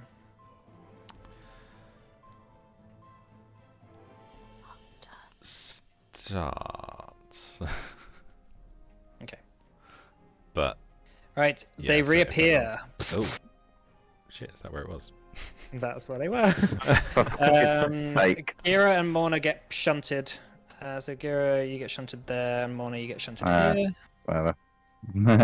Yeah, you just trying to desperately remember where it was, and it just reappears right where you didn't think it was, and yeah, and okay, in that case, everyone who is within 5 feet can have an attack of opportunity if they want. Yep. Cool. It's actually the first attack that Scrimshaw's made. That's Okay, 30. that hits Morna. Oh, that shouldn't be applying Oh spiritual. no, I wasn't in the right place. You're within 5 foot of it. Yeah, you're within 5 foot. Am I? Seven, Not my 17 from me. 17 damage. Yep. Okay. Fair enough. Okay, cool. 15 misses. Oh, I was doing. Yeah, Was it's it- an attack of opportunity. So. How is it opportunity? Okay. Okay. So, Gira, did you want to make an attack of opportunity? Yes, I do. Warhammer two-handed. Okay, that just hits. And then on that, I get an extra 1d8 thunder damage. 1d8, which is 5. And then as a result of that, Do you get that on attack of opportunity? oh, poo. It says when you do a light. Sorry, no, it does not. Yeah. So is that just 6 then? Once on each of your turns. No, so it would be. Okay. Right. So yeah, they reappear and you just get your slashes in. Scrimshaw, it's your turn. Okay. Well, slashing works. I'm going to Hexblade's Curse it, the one to my left. Mhm. And then I shall keep doing the slashy slash. Okay. Blam. 23. 23 hits. That's 23 damage as well. Okay. 15. That misses, unfortunately. Yeah, not so great. And that's it for me. Okay. Chinook. 60 feet up on the carpet. 6 feet up on the carpet, Chinook is going to target this one, the one on the bottom that's less damaged, and he is going to cast Otto's Irresistible Dance on it. So there is no Nice. save. It just starts dancing. Okay. So it has to use all its movement every it turn doing to the worm? dance. It's doing the worm. So it uses all its movement to dance every turn, Uh-huh. and has disadvantage on dex saving throws and attack rolls. Okay. And everyone has advantage on attacks against it. And it can Is it make. charmed? I think it's not necessarily. I don't think it is charmed, but if it's immune to charm, then Sure. it can't take Okay. effect. I'll put charmed on it just so that I Right? remember. Yeah, it's close enough. Yeah, it can take an action to do a wisdom save. Mhm. Okay, cool. Right. In that case, Roxon. It's Oh, this one that's done. is Chinook gonna lower himself on the carpet then? Oh, that's 30 feet. Yeah, he'll like dip down, cast it, and go back up. Okay, so it'll still be 60. Okay. I'm going to attack the Alright, one what's- dancing, please. Yeah, it just starts like it's just like it's almost like a snake charmer. Like Chinook is like playing his flute, and it's just being like charmed slightly. I'll do great results but not reckless because I have advantage on it anyway. So it's its dancing, isn't it? So Yeah. Cool. 25. 25 hits. Lovely. And again. Oh. Who? That misses, unfortunately. No. Oh well. Okay. Yeah. All right. Well, the worm's turn. So the worm can still attack, right? It just has disadvantage. Yeah. Okay. Okay. In that case, it's going to bite and tail sting Roxon. That's a 32 to hit. Yeah. Okay, so that's going to be 21 piercing, so half to 10. And And make a dexterity saving throw for me, please. okay. Dexterity. Got advantage at Ah. least. That's fine. You do not get bitten. Yeah, the 32 was with disadvantage. Yeah. And that's 30 with disadvantage on the tail sting. Yeah. So that's 18 piercing, half to 9, Yeah. and 40 poison. So can you make a Constitution saving throw for me, please? Oh.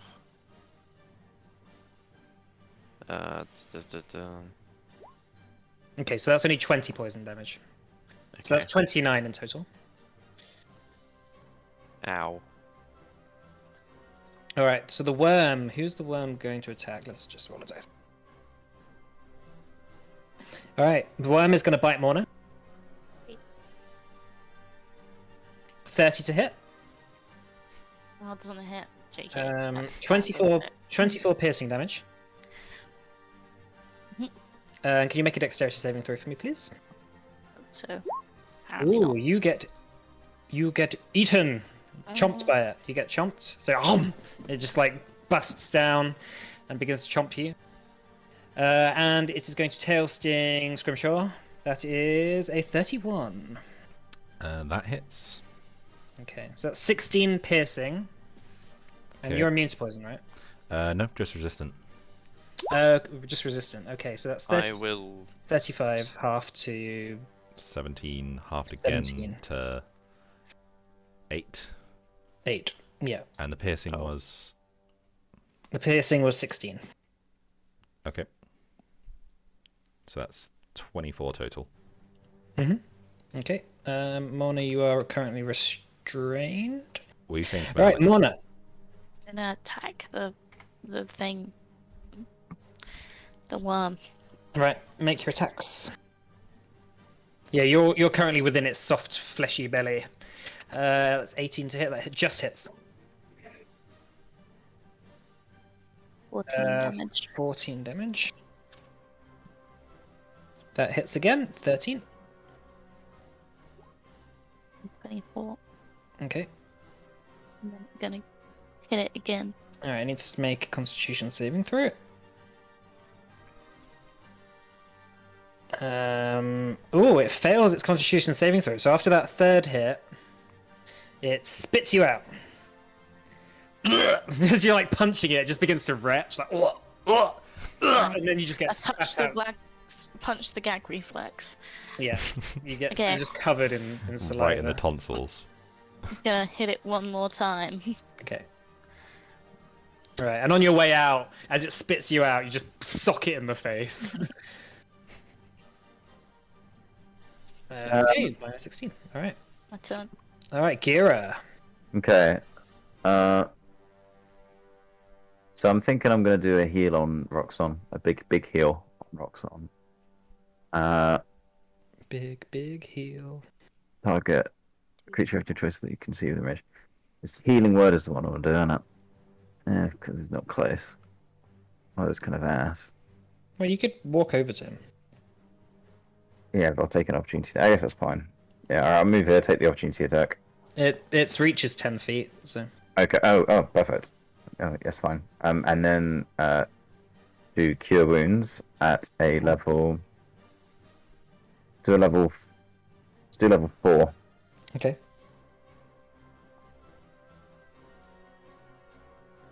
Alright, so it's 23. Yep, that's 23 heals. That was terrible in the first roll. Oh, yeah, 118. And then bonus action. Anything needs to be done? Overall, No. though, perfectly average. No, happy with that. Okay. Yeah, perfectly average, that's true. 1/1 Yeah, alright. Well, in that case, Scrimshaw, it's your turn. Okay. Roxanne, did you take those heals back? Sorry, I just. Hang on. Wait, I'm taking them back. No. Have you put them on? I was just Oh, wondering. okay. Yeah, there you go. 25. Excellent. Okay. Scrimshaw would like to whack. Make a whack. That first one misses. Second one hits. Okay, that is 24 whack damage. 24. Okay, yeah, this one's really looking quite hurt.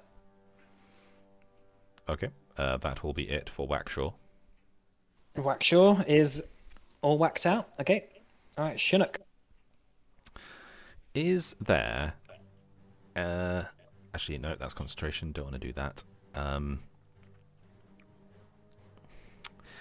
Scrimshaw will cast... Sorry, no, Chinook will cast a fireball, but this time he's going to do it in the air, like above one of the purple worms, so that it doesn't hit anything other than that purple, other than the... Well, actually, I suppose it can... Yeah, it could get the 2 purple worms in the air. Sure. Yeah, this one's near a tree, so it might hit... If it's like The down... one on the left near a tree. If it's like down here, so that Oh, sure. it would sure. only reach those 2, and none of the Yeah. trees. So if they can make dex saves... The first one's 9. Second one's a 4. Okay, so those both take 32 points of fire damage. Okay, 32. Alright. Oh, this... This one on the left is looking very singed, but somehow still alive. Very singed. And the one on the right is looking now just about hurt. Okay, and he will give an inspiration to Roxon. Okay, Roxon, you get another inspiration.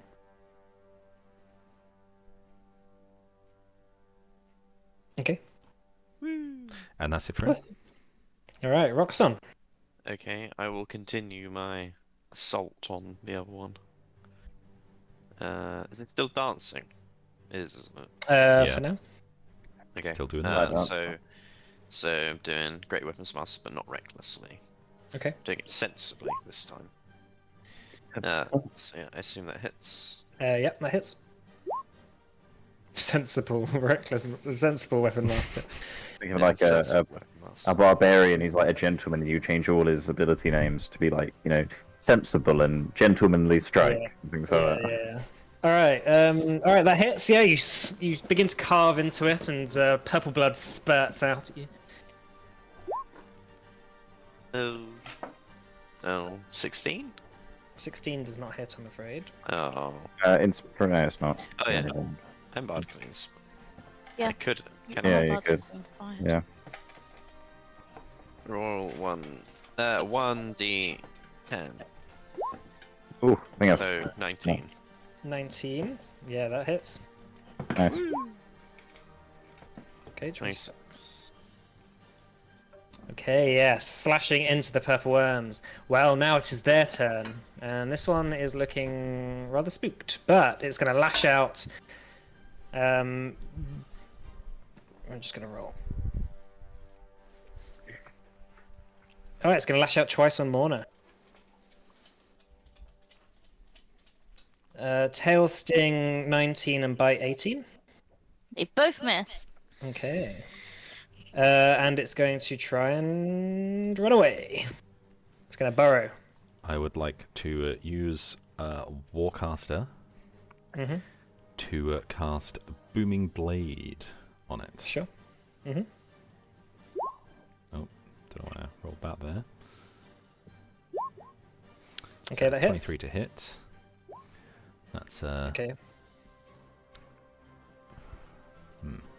So that is 22, 31. That's 31 damage total. Okay. And is it continuing to try and run away?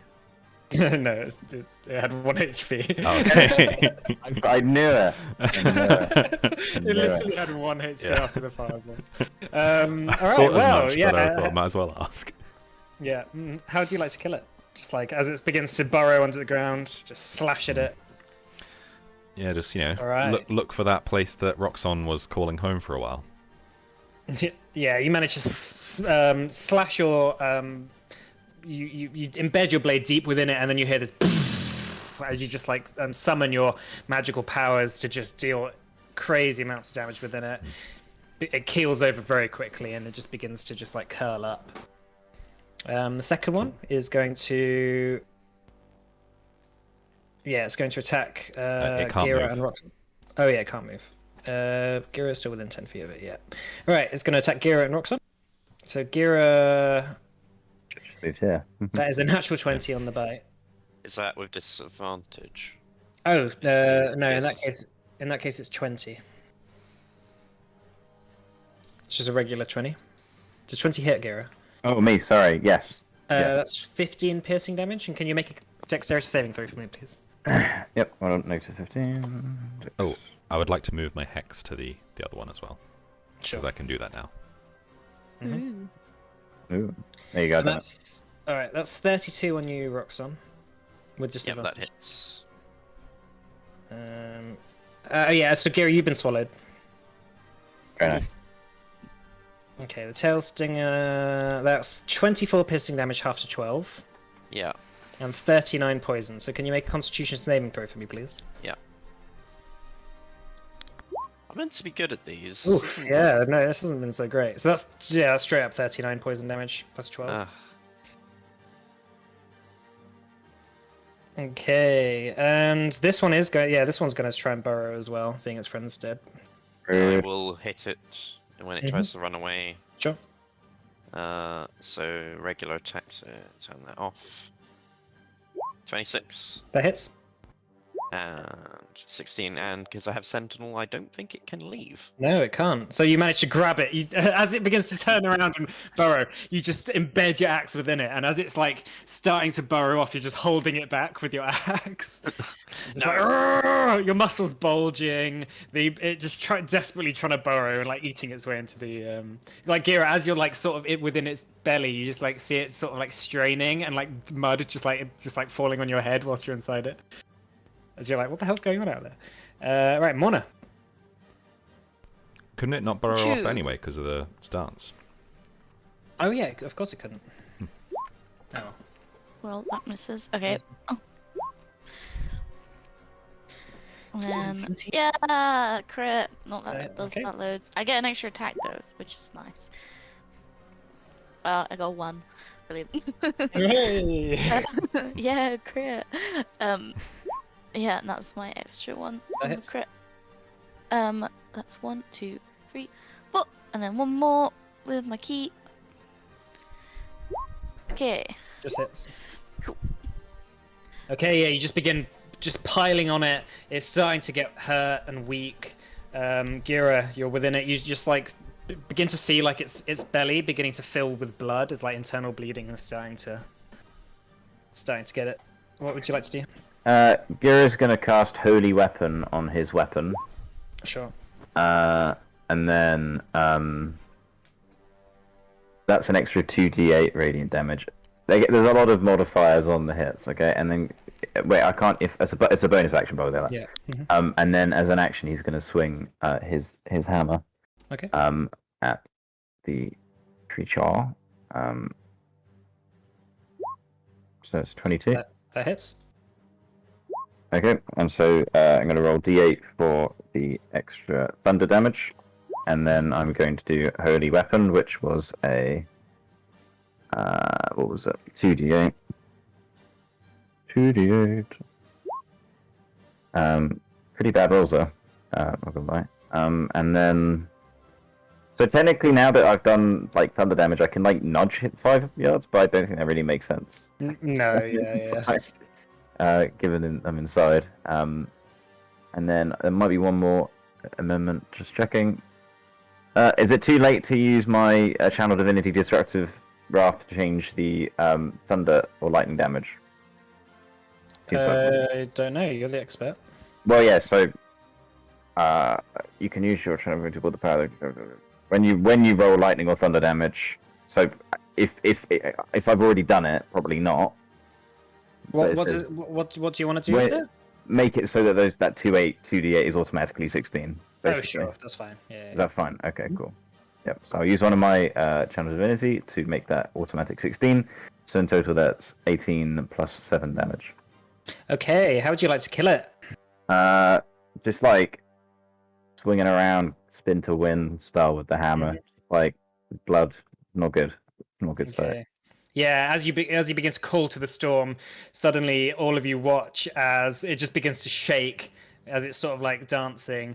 Electricity just begins to just explode from its mouth, and as it collapses on the ground, electricity keeps coming out, and after a while, Gira just like slowly crawls out from his dead body. Yeah, they collapse dead, and you are for now safe. Nice. Yeah, holy weapon is like really good on Lorna. You should definitely cast it on her next time because she gets 4 attacks a turn. It's FYI. It's really good. Can we harvest the poison from the worms? Maybe make a nature check for me. Ooh. You think you have an idea on how to do it? Do you have like spare vials and stuff that you might be able to collect in? Well, we've had potions before, so I'm sure we probably have some vials Sure. spare. Okay. It might take you a little while, but you could definitely give it a try. Yeah, it's really good. Yeah. I've used it in my game. Yeah, level 1 poison. Be good to be able to have some. How much can we get? Do you have any sort of like tools that might help you in the I've got collection? a dagger. And another dagger. I've And got a that's- disguise kit. might have needles in it. Yeah, Morna, see, Morna can suck it out and then like spit it into the vials because That she's is immune. true. I could do that. Assuming it doesn't like purify it as you drink it or something. yeah, you're well. It might like the poison might on like contact with air might just like oxidize or something. You know, you're not quite sure, but you can certainly give it a try. So you don't have any like potion making tools or anything. I just thought it'd be fun to try and Alright, get some poison. Okay, in that case, make me a dexterity check with disadvantage, Save or check. just to check. 19. Unless you plan on poisoning yourself. Okay, in that case, you feel like you get about maybe 10 or 12 drops from the 3 tails. I'd say you get 12, 3 drops per tail. Okay, cool. In one vial. You're not quite sure whether like drinking it might be effective or like covering a dagger in it. You'll see. You'll have to work it out. Cool, thanks. Nice. Yeah, I spend a few minutes doing that. Okay. Yeah, probably about half an hour or something. Nice, sounds good. What's the rest of you doing? Chinook like floats back down the carpet after a few minutes. Just like ear to the ground, listening for more rumbles. Make a perception check. Scrimshaw is not the one to be doing this. -1. 14. Okay. But you can't seem to hear or feel anything below you. Cool. That's a mass cure wounds for everyone. Sick. Woohoo!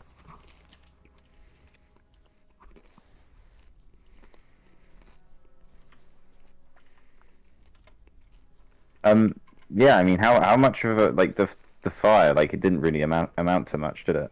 No, it's not really. It didn't really catch like massively. If it was drier, it certainly would have. But there is still smoke that is rising into the sky. You'd notice that probably for a couple of miles around, there's like people will be able to notice a smokestack around here. We need to go. Yeah. And is there like, does it look like this area is prone to, random kind of bushfires and wildfires? Well, it's not particularly hot at the moment, so. Okay. Yeah, because we're near winter, aren't we? Cool. Mm. Okay. Yeah, no, Yeah, that's, it's like you're sort of getting to halfway through autumn at the moment. it's definitely worth skedaddling. Yeah. Okay, so you begin to make your way back on across the path, back in the normal marching order. Sure. Yeah. Yeah. I think it might be good for us to find somewhere to just somewhere a bit safer than that, just to bunker down and get a little rest in. Sure. Yeah, you Yeah, could can we find- use find somewhere. can we use Shonak's? What was the phrasing? Superb, was it? Yeah, not Splendid. really. Not for a short rest, really. So I think he can only cast it once, right? Yeah, once Yeah, a day. it's a 7th level spell, Okay. and he Okay. doesn't have Tiny Hut. Okay. So yeah, we just find somewhere kind of off the beaten path, Mhm. with a bit of cover to just kind of sit and Eat your lunch. eat a lunch. If we Yeah, eat that was the like the first couple of road. hours of the day's travel. So. Yeah, trying to take a short rest. All right. Yeah, so you find somewhere off the beaten path to sort of begin to eat some lunch, rest up a little bit. I assume Song of Rest goes up from a D6, right? Oh my god. I don't know. I'll have a look. I don't need to roll any Oh, I do need to roll stuff for Chinook. 1d8 at 9th level, 1d10 at 13th, and 1d12 at 17th. So it should be 1d10. Yeah, so it is just your inspiration die. Yeah. Yeah, so everyone gets another d10 if they're spending hit die. Oh, okay. Okay, Yeah. okay. I've already got mine all out. So. 15. 15. Oh, yeah, hang on, it's gonna be even more than that, isn't it? So get an extra 10. This is gonna take a while to work out. 26 plus 25. 51. 8.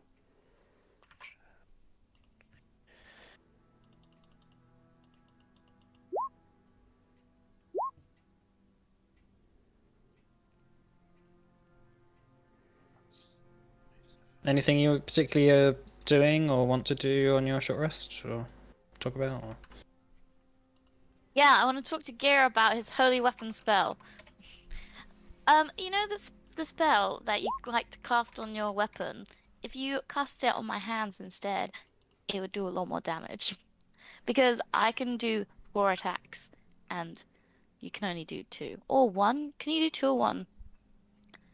And I can certainly do one, but you have to understand that the power of the storm is not something to mess around with. I promise I will not mess around with it. I'll do good things. I promise. But I'll respect the storm if you cast it on me instead, on my hands. Well, and how can I tell you can hold the power of it? I think we might need to test it. And Garrett looks to start to try and call lightning.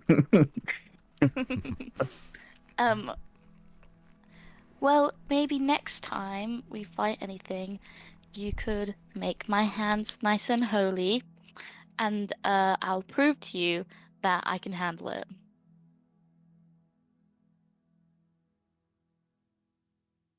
We shall see. Yes. Nice. That's all I want to talk about. Yeah, I think you actually did it before that one time where you weren't feeling yourself, and Yeah, that was nice. So much power. I mean, yeah, really responsible. Very much responsible power. I must have had a memory blip that day. it was weird. You were talking slightly different. You sounded weirdly like an old politician. Nice. Well, I don't like those chaps. I do like those chaps. A lot. They pay my wages. All right. Well, No, they don't. No, they don't. Let me strike that from. the taxpayer pays your wages. Nobody pays my wages. I work. Wait, you unemployed? Yeah, Um, nobody pays your wages. Yeah, but I'm unemployed. Self-employed. I'm unemployed. Nice. Even self-employed people, other people pay their wages. That's true. I mean, sometimes they don't. Yeah. Text of Shakespeare. Yeah. Well, or if you're a musician, cry. Yeah. Definitely no one alright. pays your wages there. You just work for Yeah, yeah. exposure, right? Yeah. And yeah. All right. Sweet Well. work. Okay, so the short rest comes to an end. You feel a bit more rejuvenated, that you've healed up the damage that you had accrued from those fights. A very, very dangerous area that seems around here, that you've stumbled into. Yeah, you know, it's no wonder that we haven't seen anyone really since the keep. If this is the wildlife. I get the feeling this is a rather large area. I don't think spiders are particularly renowned for trekking the wilderness. Oh, we could have cut up some of the worm and given it to those dwarves as food. Could always Oh no, they wouldn't understand it. So you could send them a message, giving them the location of 3 massive dead bodies. If the issue of hunger persists across the whole population, I think it could be quite reasonable to buy our way some information. So it could, be a good idea. Although, as we all saw, the smoke in the air. I'm also starting to think that maybe it's not the best idea because they are poisonous worms, and if we fed it to people, they might die. No, But they they're don't more- have to do. I thought they were more venomous, right? I mean, they were stabbing and injecting it into you. I think that's venom, right? Yeah. But it was poison damage, not venom Yeah. damage. No, there is When no you- venom damage. When you eat something that's inside of you, just like if they stab you and it goes inside of your blood, when you eat stuff and it goes inside your tummy, that still can kill you though, right? Like, yeah? I mean, it hurt me, and I don't have a stomach. Yeah, that's not what I'm talking. Well, do you want to go and offer the poisonous worm food to the innocent dwarves? Not really. Yeah. Another option would to give passage to Sonic's house, and then let them gorge on whatever they want for a night, and then leave. Maybe on the way out. I mean, why? I'm a man, of the people, and I don't quite understand the need for allegiances, and we're all just common beings and whatever. But why are you so concerned about those dwarves? Oh, they were starving. Well, I understand that, but aren't there plenty of people who are starving in the world? Are there? We come across quite regularly. Do we? Well, There are definitely people who are hungry. No, I've not seen them. It was such a bubble I morning. mean, I mean, we tend not to see them very much. Maybe we should be doing more. We could start an Erstwhal outreach program. Oh, then we could lure the orphans, fit like the girl orphans, to our No. house, and then I could. Mm. this is like Are a you slow, trying- slippery slope to like missionarydom and like going off to build houses and fix problems. Then they could Yeah, be you'll be part going of to- my religion. We're going to Capenny soon. It's like build offering missionaries. offering food to kids, and it's like, have you heard of our Lord and Savior? The Yeah, literally. Just literally. Russell. Trespass. Have you heard of the storm? Have around. Oh, I'm going to tell you all a very interesting story now. They just go down the line of different people giving them food. So, have you heard of the trespass? Have you heard of the storm? Have you heard of the Feywilds? Have you heard of ancestors? Have you heard of my story of killing two mammoths? I am the god of this cult. Mammoth killing god. Well, what's the plan? I think we move on for. Is there any signs of like anything remotely resembling something that could, be not a civilization, but something of note? Where you are currently, no, but you have an idea that you're heading in that direction. At some point, I mean, it's quite difficult to really navigate when Morna is navigating you with a natural one, but Can I But- roll it tomorrow? well, you can re-roll it when you start to head off again. Okay. Yeah. So- I mean, I suppose. Want to do this roll or? Yeah. That's all we Someone can else really can do do is forge on, right? If anybody's better at survival, they are welcome to do it. Shonix one. Scrimshaw and Chinook are both +4. I got 5. But yeah, I guess Kira does it. Okay. Kira, you've Can got I- you've do got I- good eyes. Well, a good eye. You've got a good. Nature works in ways that you can kind of predict. You can got- also you've got remember good you instinct. also have things like find the path as well, and Is that a cleric spell? yeah. Is it? I think so. I got a I thought it 9. was a druid spell that you gave to that homebrew subclass. No, you can have as a cleric. You can have Find as the a path cleric. is cleric and druid. And Yeah. Oh. I don't have it prepared, so there's no point using it. Okay. But got a 9. but interesting to note for the future. Okay, in that case, you once again begin to travel onwards, heading generally in the direction you consider as north. None of you have keen minds, so you're not entirely sure. But heading northwards, eventually you stumble across a main road. But you're like on the top of like a cliff, like you're looking down into a ravine, and you notice that there's like a couple of carts that are traversing down it. And as you look to the left or look northwards, you begin to see, just as the sun is beginning to set over the mountain peaks, like for a moment the sun catches on this like large obsidian monument a few miles down the valley. Maybe 300 foot high. It seems more like an obelisk than a tower.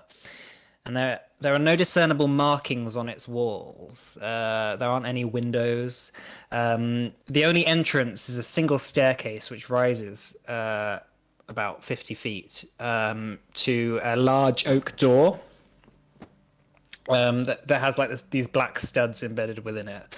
Around the tower are about 30 or 40 smaller buildings, and the ravine snakes its way to another wall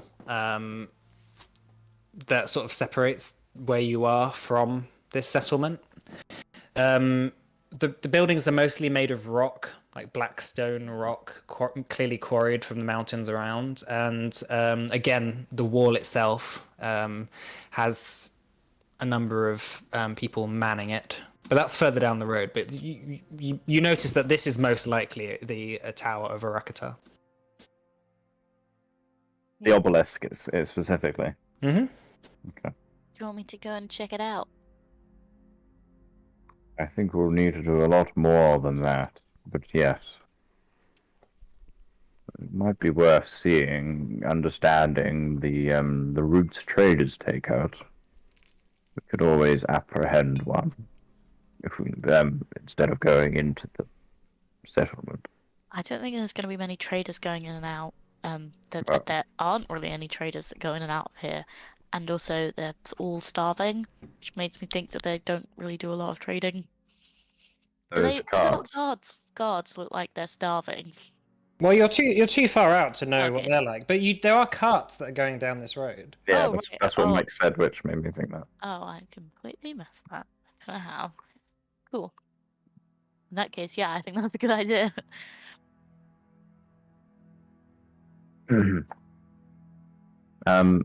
Yeah, but I very much concur that, physically going in and trying to understand what we're dealing with, especially when we know barely nothing, is definitely an excellent idea.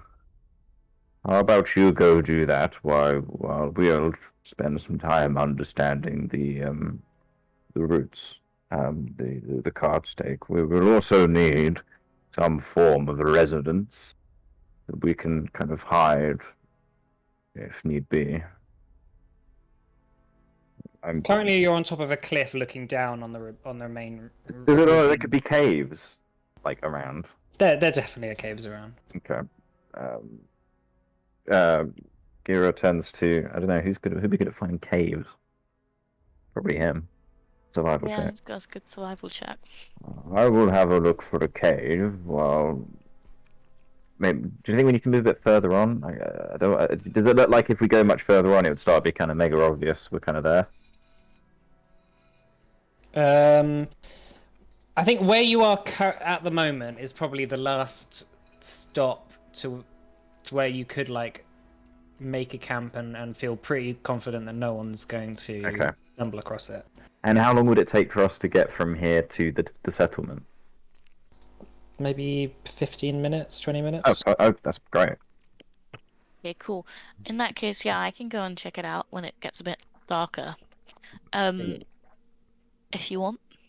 Excellent. This will be our meet here. If anyone does not know where anyone is, I will hunt for a cave, and may I, unless you can think of a better idea for yourselves to be getting on with, scout down the cliff. Not trying to scout, see what's going on down there, and see if you can get a read on when and where we might be able to apprehend some traders. I understand it might take a little bit of time. Does that sound acceptable? He kind of looks at all of them. I'm gonna change my boots over though to. Actually, no, I'll be invisible, so I have advantage anyway, right? Is Chinook coming with me? Yeah. I think that's gonna do. All right, because I want my boots of elven kind. I need to attune to them. I mean, he wouldn't be invisible. That's true. I think it'd be better if I just go by myself. How long does invisibility last? The spell? It's not a spell. No. But the spell, right. the spell invisibility. How long does that last? An hour, I believe. And can you go out of range quite significantly? Do we have the spell invisibility? I don't know if Shornock has that. Chinook does not. Okay, in that case we don't. Maybe Shornock doesn't then. It'd be nice if somebody had invisibility right now. Yeah, maybe just Morna for now then, and maybe if we can figure out a way to get Shornock in there, we can do that like the next day or something. Okay. Mm-hmm. In that case, I'll put my boots on. Yeah, I'm gonna attune to my boots again. Okay. And yeah, I guess I'm gonna. How tall is the cliff? Probably about 70 feet or so. You can effortlessly get down there. Yeah, I'll just run down side of it. Is it dark? It's not quite dark yet. The sun is dim beginning to light. set though. Yeah, it's dim. Okay. In that case, I'll go invisible and then. The run ravine down. itself has a few shadows that are sort of like cast across it. Cool. Yeah, I'll go invisible and then I'll run down the side of the ravine and start wandering into town. Okay, so as you what were you saying, Scrimshaw? I was just going to say it's kind of a cool aesthetic, the idea of just like stepping off the cliff, just like going over and just turning invisible as you fall off. Yeah. That's because I'm cool. So as you land the bottom of the ravine, you notice that it has this sort of like weird, gravelly sort of like crunchiness under your feet. And as you look down, you notice it's clearly sort of it's not natural. Like they've just like put some shale or something on there that makes it easier for carts to traverse or whatever. Maybe I don't know. But you notice that there's a couple of carts, one coming towards your direction, one going towards town, and they're about to cross about 40 or 50 feet in front of you. They're both pulled by quite large oxen. And on the cart that's coming towards you is a goblin, and on the cart that is going towards the main sort of checkpoint is one of the dwarfs, and on the back of the cart that the dwarf is on are a couple more dwarfs, and there's like a couple of sacks, maybe of grain or some sort of food. You can't quite make out what the one on the goblin's cart is leaving, but as you begin to walk down, they're just going to pass you without noticing. Cool. Okay, yeah, I'm just going to walk into the town, and when I get closer, I'm going to cast Pass Without Trace. Okay. So as you make your way over to the main checkpoint, it's the gates are currently open, just allowing people in. There's a few dwarfs that are just sort of loitering around, talking to each other. They're talking in sort of a very heavily accented version of Dwarven, which you heard earlier. There's like a small market going on selling just disgusting like bits of like rotten meat, like old crackers. There's not really that much in terms of luxuries being sold in this market, but the majority of the people don't seem too unhappy. You notice that the civilians of this town, which seems to be maybe a good 50%, all seem to, because they're not wearing armor, you notice that they all seem to have this like tattoo branded on them, and it seems to be like a sort of a spider-like aesthetic of just like a sort of a body with an abdomen with 8 legs, and they're all tattooed on the base of their spine. You notice that as you sort of like look closer, it seems to be glowing. It seems to have some sort of magical contingent to it. Maybe to ensure loyalty, perhaps. Hmm. What Interesting. particularly were you looking at or for?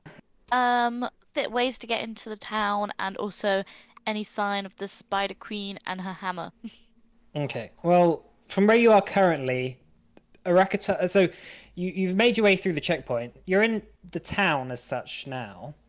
There seems to be maybe a few hundred people around. Arakatar sits in the center, and it has its own little wall around it that has this checkpoint that leads to the staircase, which rises quite highly. And there's a few guards at the bottom of the stairs, and there's a guard by the door. But it seems from make a perception check. Yeah, having a bit of a precursory like glance around the tower itself, it seems to only have one entrance in and out, and that's through the main door. Are there any windows? No, there aren't any. Okay. Has it got like a keyhole or anything? The door, it is absolutely huge oak door, guarded, which is closed. Hmm. Can I go up and have a look at the door? Or has it got people like right outside it? Well, it has this sort of like a wall, which leads to the staircase, which goes up, and then there's the door at the top. So, and the actual sort of like wall has a door itself as well to it. You could climb over the wall and then go up the stairs, but Yeah, that's what I was gonna do. yeah, okay. Doing that again, you notice that the door is closed. There's no keyhole. There's a Ah, couple of guards outside. but that looks like the big bad tower that we probably need to go in, right? That's the vibes I'm getting from it. You can't see any other tower around here. Okay. And they're just letting people in and out of town, but Currently, is- I mean, they are vetting people as they come in, and people are paying tolls. There's not just dwarfs. There's goblins. There's a few orcs. You notice that there aren't any humans around here. well, there's one. Well, except for you. Okay, cool. Nice. Make it. So you've made a perception check. Sorry. Yeah. I didn't do it Yeah. very well. Okay. Cool. Make another one. No, it's fine. Okay, cool. Right. In that case, is there anywhere I can get a tattoo? You don't know. I meant the one, the spider one. I didn't mean just like I want to go and get a tattoo. I know. Yeah, I'm just gonna start like you getting a don't- tattoo everywhere I go. Yeah. There's not like a tattoo parlor where people are just lining up to get their Spider Queen tattoos done. You're not sure how that is done. Yeah, okay, that's fine. You'd probably have to ask Can I- somebody. Can I try? I've got proficiency with forgery kit. Would I be able to just do a drawing of it? Yeah, Okay, cool. I'm gonna do a like a draw- precursory sketch. Yeah, just imagine like a sort of stylized, runic-looking spider. That's kind of what it looks like. And it has this sort of like strange, like when you really get close and inspect it, it seems to glow slightly purple. And especially as the sun is now going down, like you notice it like glowing on the back of people's necks. Okay. As you're sort of like walking through town, having a look around, there is a figure who is cloaked that you seem to recognize the cloak of. He pulls down his cloak and just like stares directly at you, and it is Tail. Yeah, I thought it might be. Okay, I'll just go up to him. I know Scrimshaw. Wait, does Scrimshaw have blind sight? No. You have devil sight, right? Yeah, So you Scrimshaw can has see devil sight. invisibility. No, Oh. this is something else. Oh, okay. I'm gonna wave at him. He nods and just sort of rounds a corner, and by the time you get over there, he's gone. Okay, in that case, I'm gonna head back to the group, run up the cliff because I can do that. And then meet you all at top in the point are you talking about. And if you're still there, I will. First order of business is to make everybody jump. So I jump out in front of Roxanne and go ah, oh, and then uninvisible myself because that's the most important part, to make him scared. And then I laugh about it. Are you And scared, then- Roxanne? No. Scary. And then I laugh about it and tell everybody what I saw and show them the drawing of the spider tattoo. And I sort of say, I think this is how they know that you're one of them, and it glows. So would it be better to go at dark? Also, I saw Tail in the town. So if he's there, he might be planning to do the thing that he's been talking about doing. So we should maybe go tomorrow or in the morning, maybe. Can I suggest we do this with? Is that assuming Zach's here next week? Just like that info, because I think it'd be quite helpful. Yeah, well, let's stop here, and then we can talk over the week. And just FYI, Gira wasn't there. He was looking for a cave, so That's we can do okay. that. We can do that next time. Sure. All right. Well, thank you for coming, everyone. Richard, if you want to end the Yeah. stream. Okay. Thank you very much. Yeah. Thanks for playing. Next week we will continue on our mighty quest to see what happens. Maybe you decide to team up with Tail. Maybe you decide to do something else.